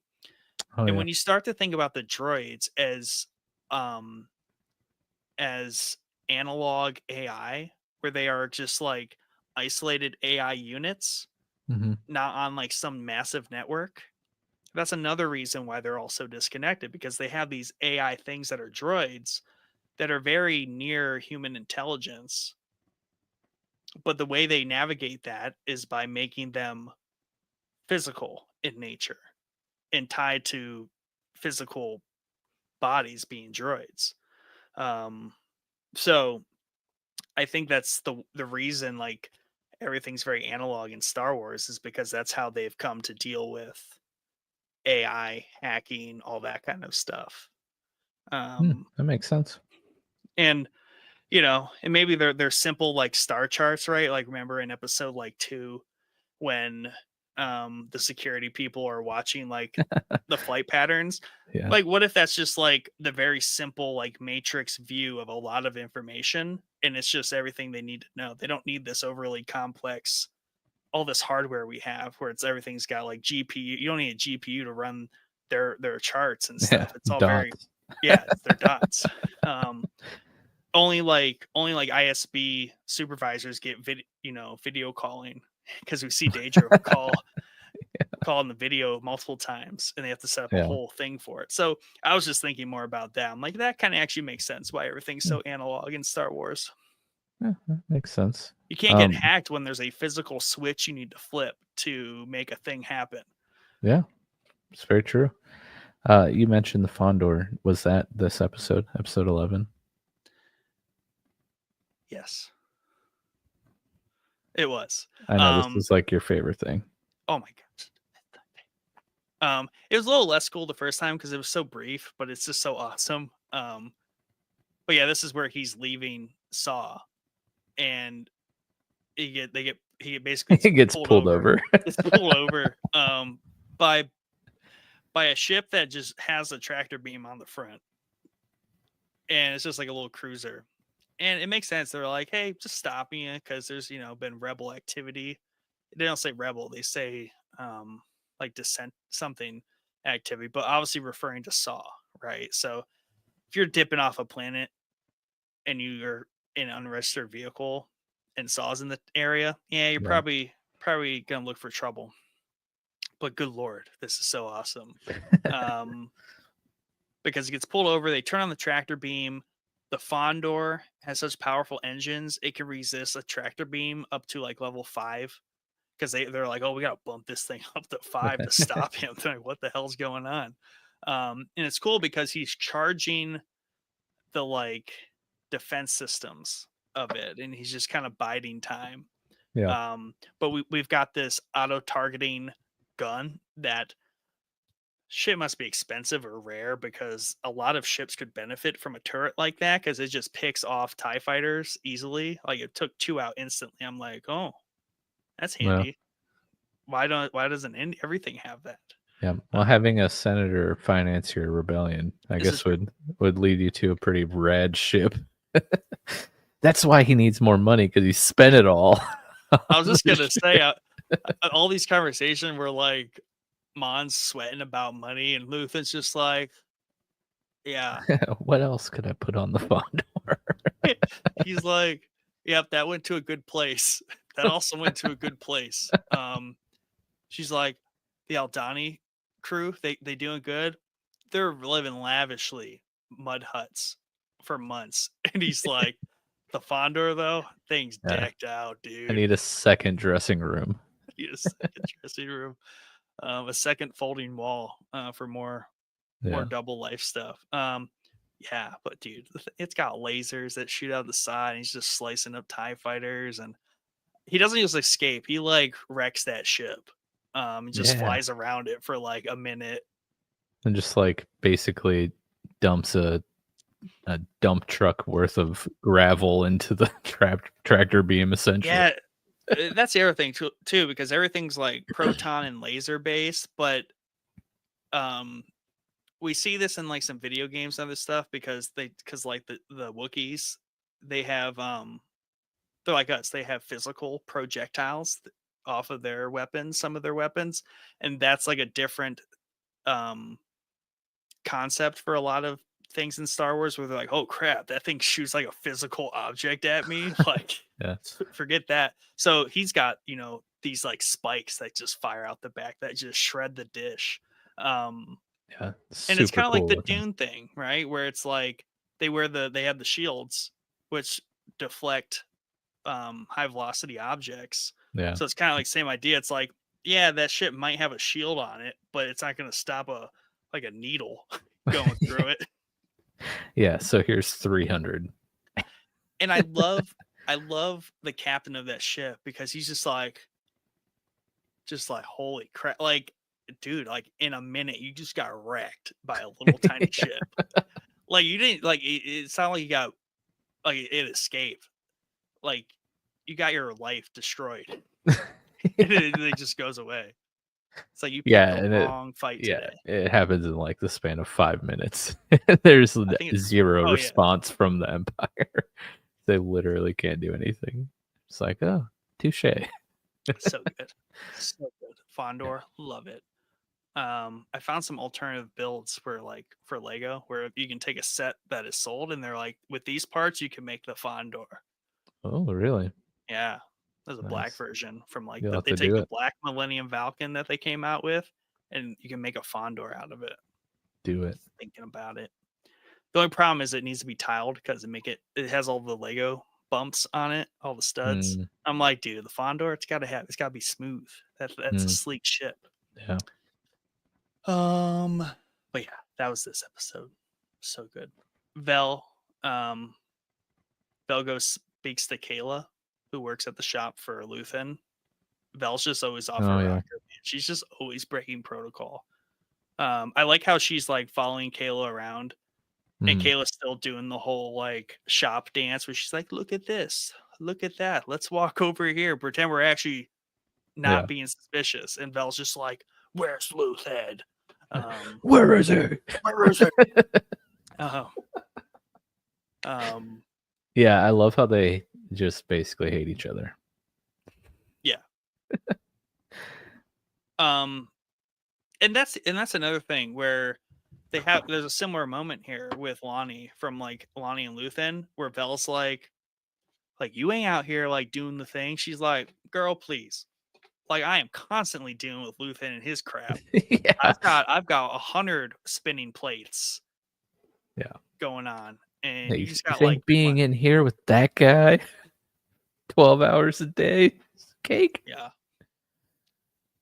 But yeah, this is mostly a lot of setup in this episode, with the standout action sequence of the Fondor shredding some Imperial cops.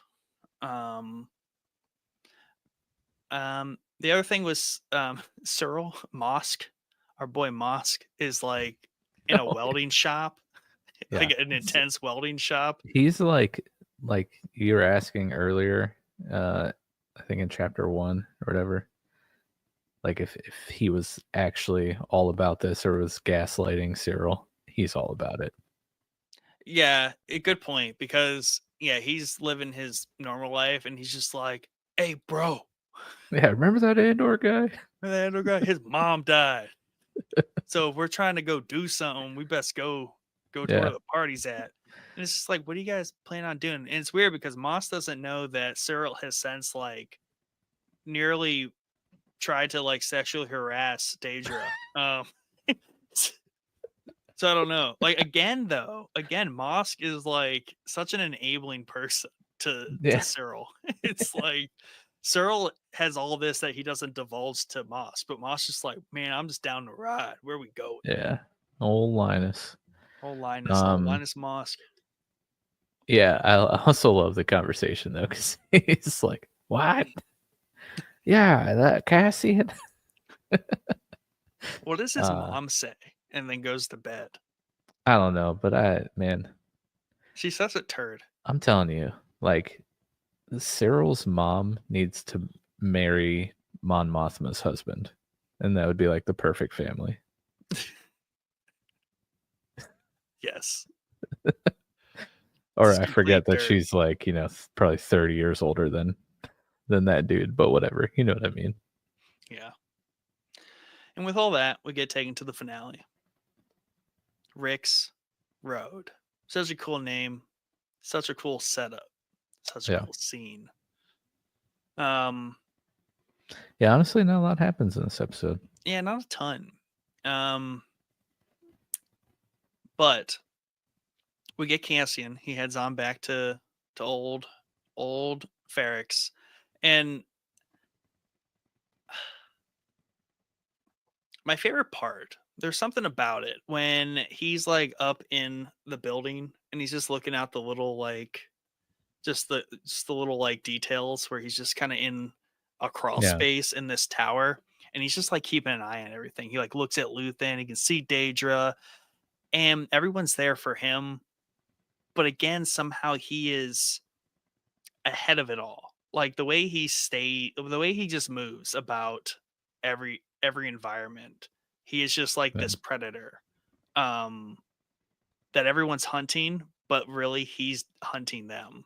Yeah. Um and I mean I completely forget like he dips out of there, he goes through the sewers and he just ends up in the hotel. Everyone's outside, so he's just lurking through the hotel. Yeah. He's just everywhere you're not. Yeah, I forget who like the old guy is that's kind of like He playing watch duty. But he does like take him down the sewer, like you said. He meets up with Brasso. And also shop dude's son is like making homemade explosive. So did Shop Dude die or is he just really messed up No, from I the think mind meld?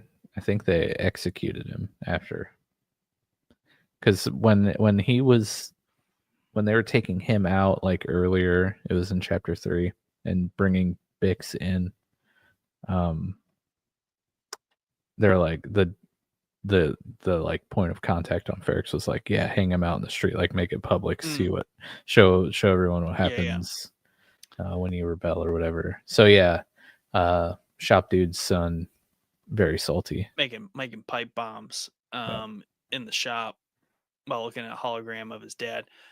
Other note I just want to point out too, so I don't forget it. I know Maarva is a very important like speech to give, Mhm.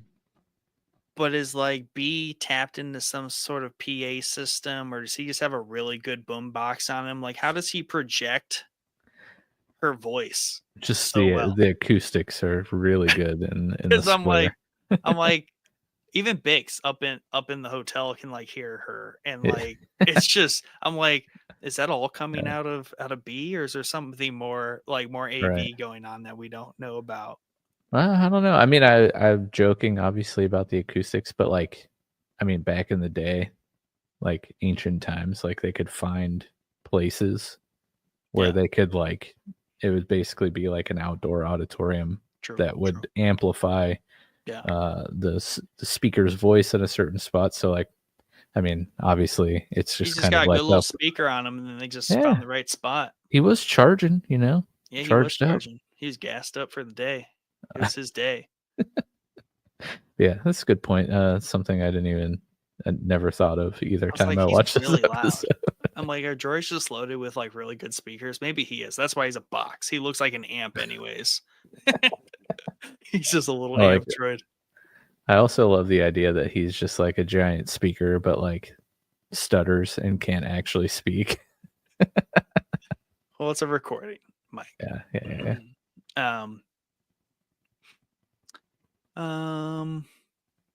But yeah, Yeah. What were you saying about Cassian being in the hotel?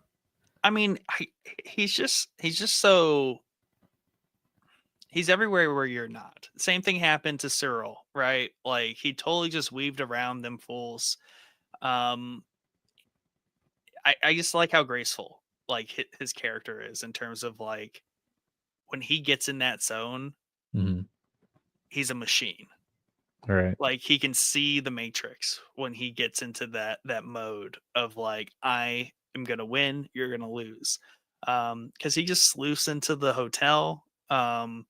He does the cool like jump and shoot the death trooper right when he gets cornered with Bix. Like Yeah. he does the whole like jump out from behind a thing and like shoots midair for whatever reason that really throws off your aggressor. Yeah. It's like, oh, what's that guy do? Oh, I'm dead.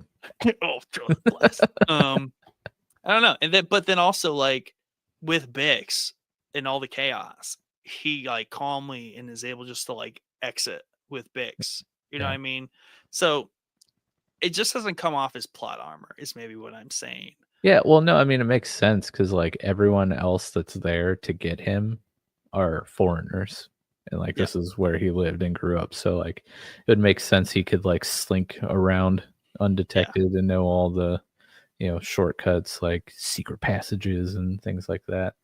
Yeah. But But yeah, like it's like go I ahead. just appreciate just the way it's done. It just Mhm. doesn't come off as like, oh, of course the hero gets the Yeah. one up on Well, it. I mean, and there's like also other stuff going on. So Oh like yeah. it's not like he's just sneaking around and everyone's like, dude, Yeah, where's right. Cassian? But that's what I mean. Like the context of Yeah. it makes complete sense why he's able to Yeah. do the things he does. Yeah. And I just appreciate that because there's no way you can just be like, oh yeah, of course he can just like sneak in there. It's like, Right. yeah, he can because Yeah. like you It's said, it's his Cassian home. freaking Andor. It's Cassian Andor. He just can't. Badass. But yeah, so like Dedra's like got everyone on high alert because she's like, all right, funeral's gonna be starting. Like, he's going to be here. You cannot kill him. Do not kill him. Do We not need kill to him. capture him alive. How many times must I say it? Other And side of the coin, Vel, Cinta, and Luthen are all there to kill him. they're like, they just need to get him so far, and then we kill him, like Yeah. something to that effect. Because he's like, basically, let them capture him, do all the work, then he'll be out in the open. Then we just roll in and kill him.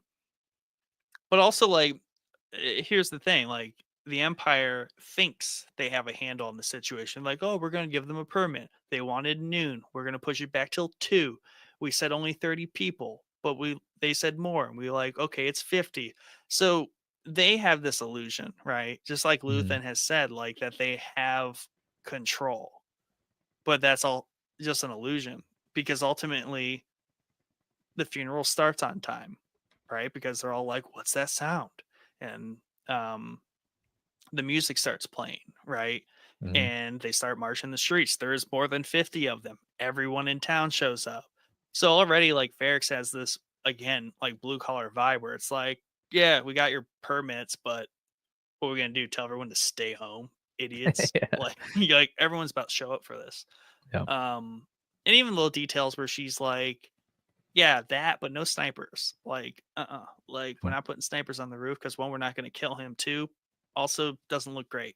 We're trying to lure, our prey in there. So you just put snipers on the roofs, dummies. Like, I don't think they're just going to show up. But Right. also, did they expect Cassian just to march in the parade like it's Memorial Day and be like public event, holiday? You know what I mean? Yeah. Like, it was a good moment too, like when she's kind of like walk after they tried to find him Mm-hmm. and she's like walking around like looking up, and they're like trying, like she's like, man, he's got to be around here somewhere. Yeah. Like everything's just kind of closing in Yeah. on Oh, everyone. we didn't mention that little weasel dude who he owed credits to back in like the first episode. What a jerk. So the guy that Cassian talks to on the phone when he calls to check in on Maarva, who tells him that Maarva died. Who was he telling? Oh, Brasso. Mm-hmm. He's like, by the way, Cass called. Yeah. Told him about Marv, and then I couldn't tell him not to come because it's Cassian. He just kind of hung up, and the dude who he had credits to overhears and then like weasels it out of him and is working for the Empire and kind of goes and rats like, hey, Cassian's gonna be here. So like they're on like extra high alert because like the suspicion was confirmed. They know he's here. Now they just gotta find him. Oh, that guy, such a turd. He even paid him back. And you're gonna do him like that? Yeah, he got blown up though. He did. From your boy's pipe bomb in them streets. Which, by the way, that kid's got a good arm on him. He was really able to throw that. I'm glad he made it out alive. Yeah. That was nice to see. I completely forgot, like, he gets all of them out, and then Cassian's like, hero time, boys. I got the boss man to go have him kill me. Yeah. But, the speech by Marv is just awesome. And it's this great vortex of like tension because they are already out of pocket with the Empire because they're early. There's way too many of them. Empire is showing their fear where they're like, we don't have control. The Empire hates when they don't have control and they act out of pocket. Mm-hmm. And that's when Daedra's like, or her the other guy in charge is like, everyone double time, get out there. So we kind of got, it's interesting dynamics too, because we have stormtroopers who are like posted up, like guarding with blasters, but then we have like these all black security dudes that just have normal helmets and armor, and they just get like riot shields and batons. And even like when the tension is happening, where they're like literally pushing against them, the stormtroopers just watching, like they're not engaging. So I thought that was an interesting detail, where the stormtroopers are a tier above, right? They're not the bottom rung, which also reminds us like what we're dealing with in Star Wars here, where these aren't stormtrooper level threats; they're just citizens, which the Empire tends to have other ways, maybe more like police officers instead of soldiers, right? Trying to stop the riot. So I like that there's that detail of nuance in terms of layers to the Empire, which I think the ISB inclusion and all that does a good job at showing. Even at the beginning of the show, where we have a security firm basically that is doing the dirty work of the Empire. So we're kind of seeing these layers throughout Andor season 1, where I'm pretty sure in season 2 we are going to be casting versus stormtroopers. So we finally kind of get that upgrade to where we're dealing with the big guns versus season 1 has this nice upgrade to where from episode 1 we're just dealing with like contract help to or episode 12 where we have stormtroopers finally shooting people down in the streets. So we see that evolution of even the Empire becoming a little shaken and acting out of pocket, as the spark happens. Yeah, obviously the speech, like giant middle finger to the Empire who's standing there watching the speech. Kind of gets everyone pumped up, and I think she ends her speech by saying fight the Empire, and they take that very literally, and so then the riot begins, and then it's kind of twofold though, because Head Popo here kind of rolls in and tries to cover up the hologram. Oh yeah, that's and right. then just knocks over B, which makes what's his face, the big guy, Brasso. Brasso. Like, you ain't just gonna knock over B and not Yeah, get come on. smacked by Brasso standing right there, and he just decks the dude. Smacked by Marv, actually. Yeah. I But love yeah, that. so He's fighting the Empire even post how do you say that? Homicely? Oh yeah, whatever. She's dead. posthumous, yeah, post, Posthumously? yeah, That word I can't speak. yeah. Bad. I'm bad words. I'm basically the Um, B of humans. um, yeah, and I mean that's also just a good scene too, where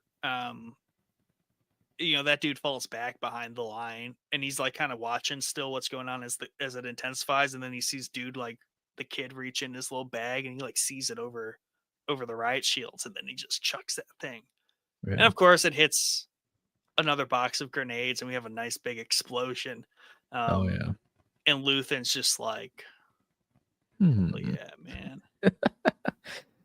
Luthen's just Yeah. slowly like backing out I of the th- I situation. think I think though, like man, it's hard with Luthen. Okay, so like obviously he knows what he's doing. He's been at this for like 15 years. But do you think this is like the first time he's witnessed like what he's doing, like actually seeing what he's doing instead of just hearing about what he's done or I yeah, seeing the aftermath?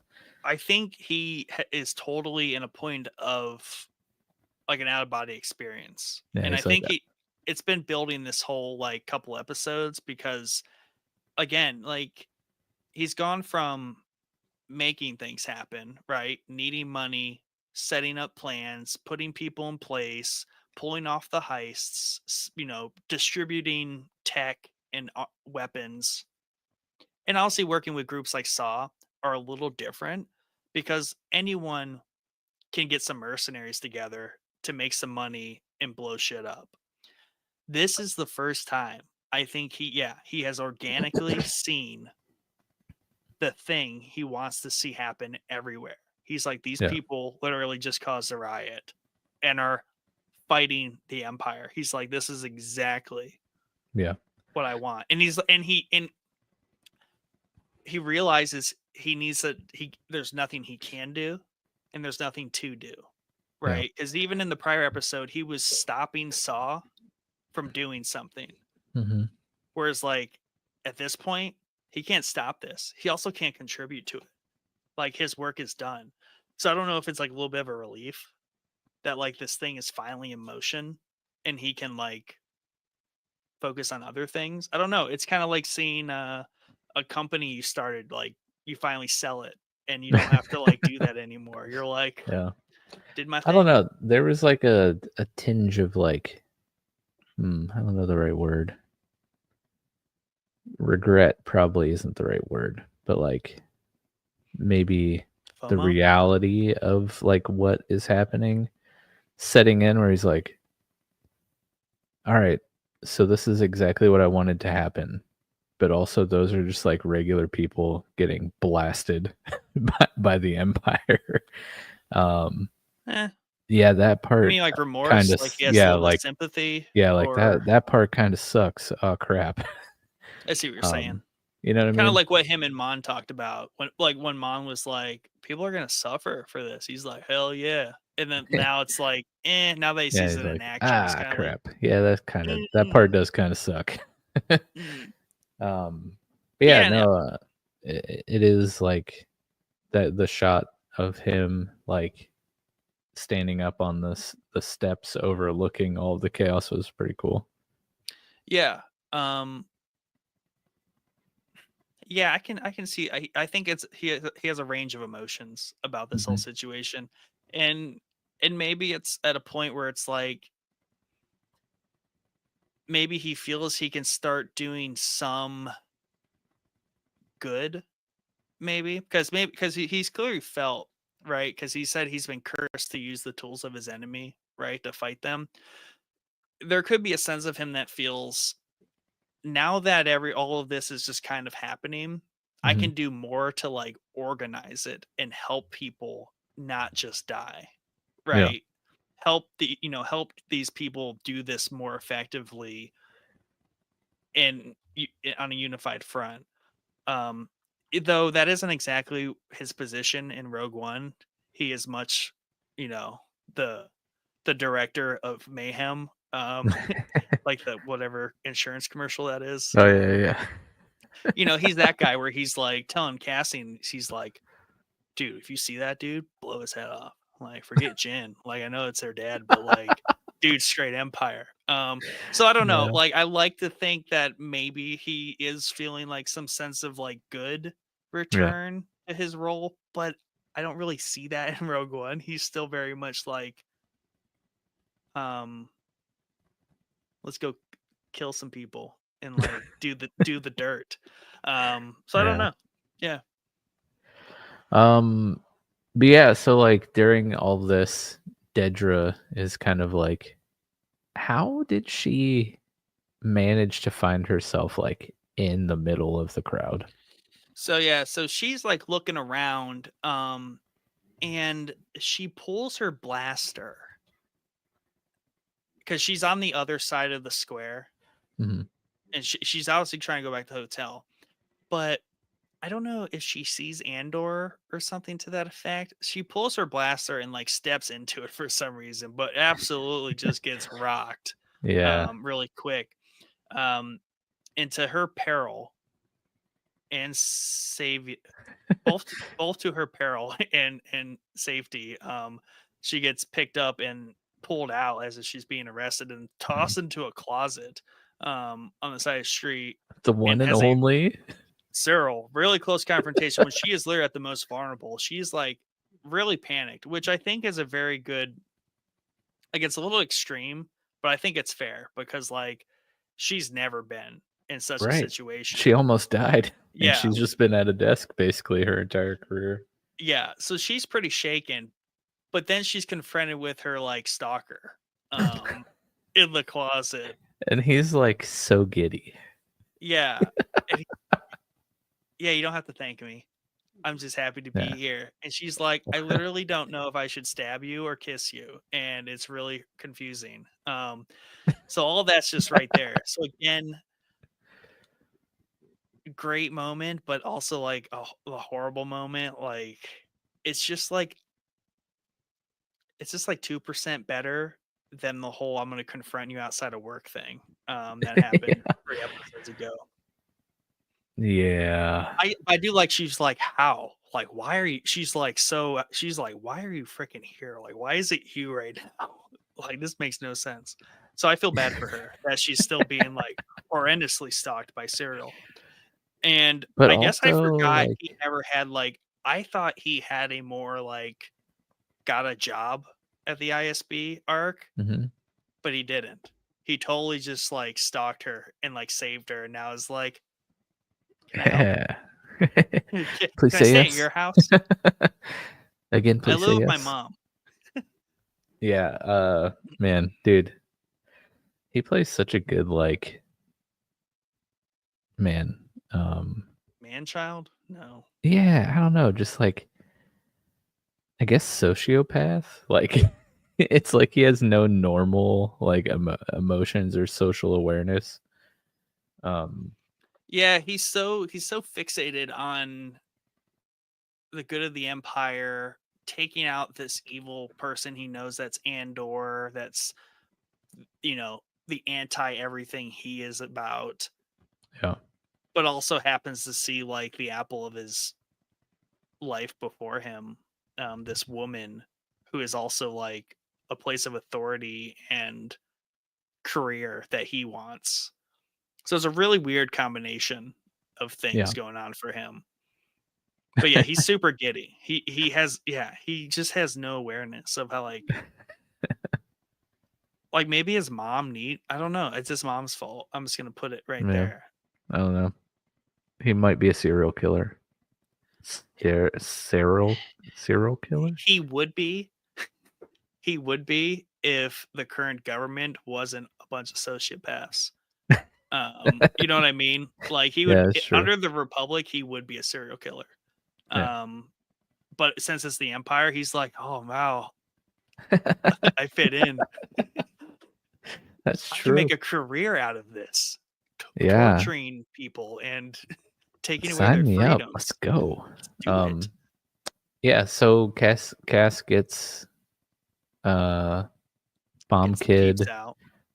Bix, Brasso. Brasso, and then the random daughter of Ferrix lady. I think she's the president. I'm just gonna go with that. Oh, okay. Yeah. They make it to the junkyard, the used ship lot, what it looks like. That's who the old guy is that's watching Bix's place. He's the dude from the junkyard. Oh, Or okay. the shipyard, not the shipyard. The spaceport Yeah. parking lot. That's where he's from. We saw him like 1 or 2 other times. That's true. So they're gassing up the ship. A lot of gas. There's like 6 hoses he unplugged from that thing. Yeah, I mean, hey, probably takes a Yes. lot to scoot around the galaxy. Yeah, Cass kind of sends him off, and it's like, "I'll find you." Bix is like, "He'll find us." He always comes back. Yeah, that's right. And then Cassian, I guess Luthen needs to find like a new parking spot. Because Cassian just like knew where the Fondor would be. Yeah, he parked in the same spot for sure. But one thing that threw me was how did Cassian just kind of get back on the ship? Because that thing's supposed to be locked up by the little AI droid in there, but somehow he was able to be like, "Don't worry, it's me." Yeah, And let him remember on. I was on you once before. Yeah, he was like, "Yeah, let me in." Do you still have the little necklace? Yes, he would. But wait, no, he would have lost that. No, he gave that back when he left. Aldani or whatever. Yeah, when he left. Well, after he killed what's his face and was like, "I'm just taking my 200." Oh yeah, he gave it He to gave Bell. it back That's and was right. like, "Give this back. I don't want it. That's true. I did my part." So yeah, he doesn't have that. So yeah, somehow he was able to sleuth onto the ship. The only point of plot armor for the sake of like. Yeah, I guess I never Style. really thought about that. Like, Yeah, he's just he just on there. knocked. He's like, "Let me on." He's like, "You can kill me if Luthen doesn't kill me, and if this goes wrong, don't worry, ship. It's okay. I just want to like surprise Luthen." Yeah. But yeah, it's interesting though that Andor is like, "Here, there's my gun. Just shoot me. Do what you're gonna do." But he knows he's not gonna kill him, and he says, "Kill me, or take me in." Right. And I guess when I first watched this, not like to the cops. even last night, I was like, for some reason, I thought like "take me in" was like "turn me in." Yeah. But then I realized after the show was over, I was like, "Oh, take him in! Like he's all in the rebellion now." Yeah. That's why Luthen gives the little smirk at the end. Yeah. He's like, "Oh yeah, I guess I won't kill you because I did want you." Yeah. It's like completing the interview. It's like, "Hey, remember that job you wanted to give me? Totally on board. Mom's dead. They just fucked up my town. I've done a lot of other stuff since we last met. I got nothing else to do, so why not? I'm also out of money. Yeah, got any more of them credits?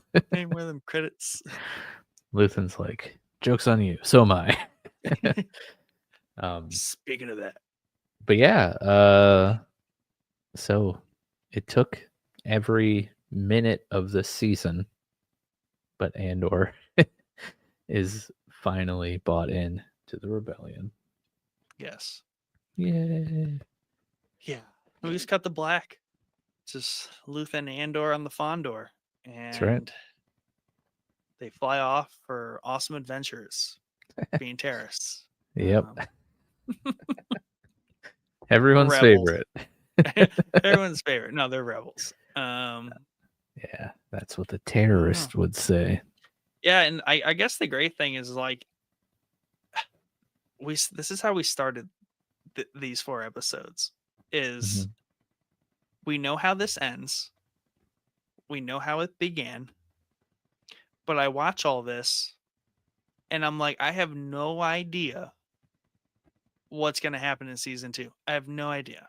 I cannot like anything I guess is just pure speculation. Like we're gonna get a Saw arc where Andor goes on a Saw mission. Like, that doesn't mean anything. Like, What planet is Saw on in Rogue One?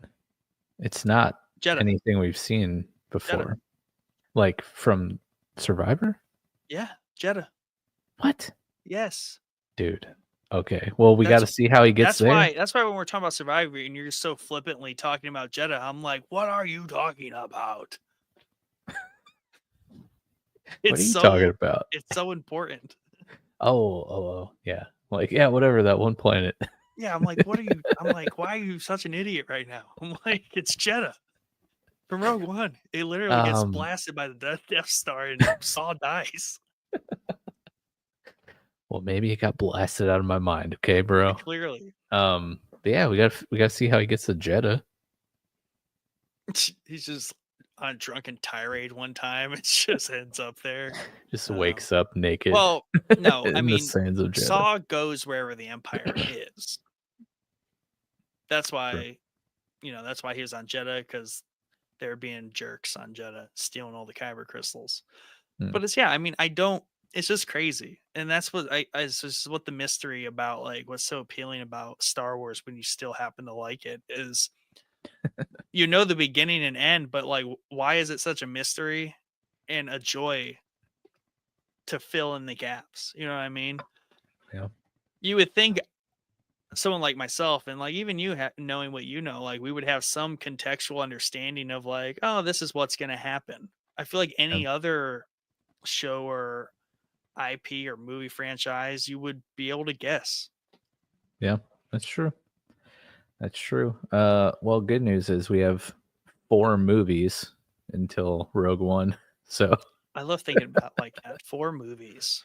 That feels so much better than 12 episodes. Yeah, dude. Well, you heard it here first. We're rebranding.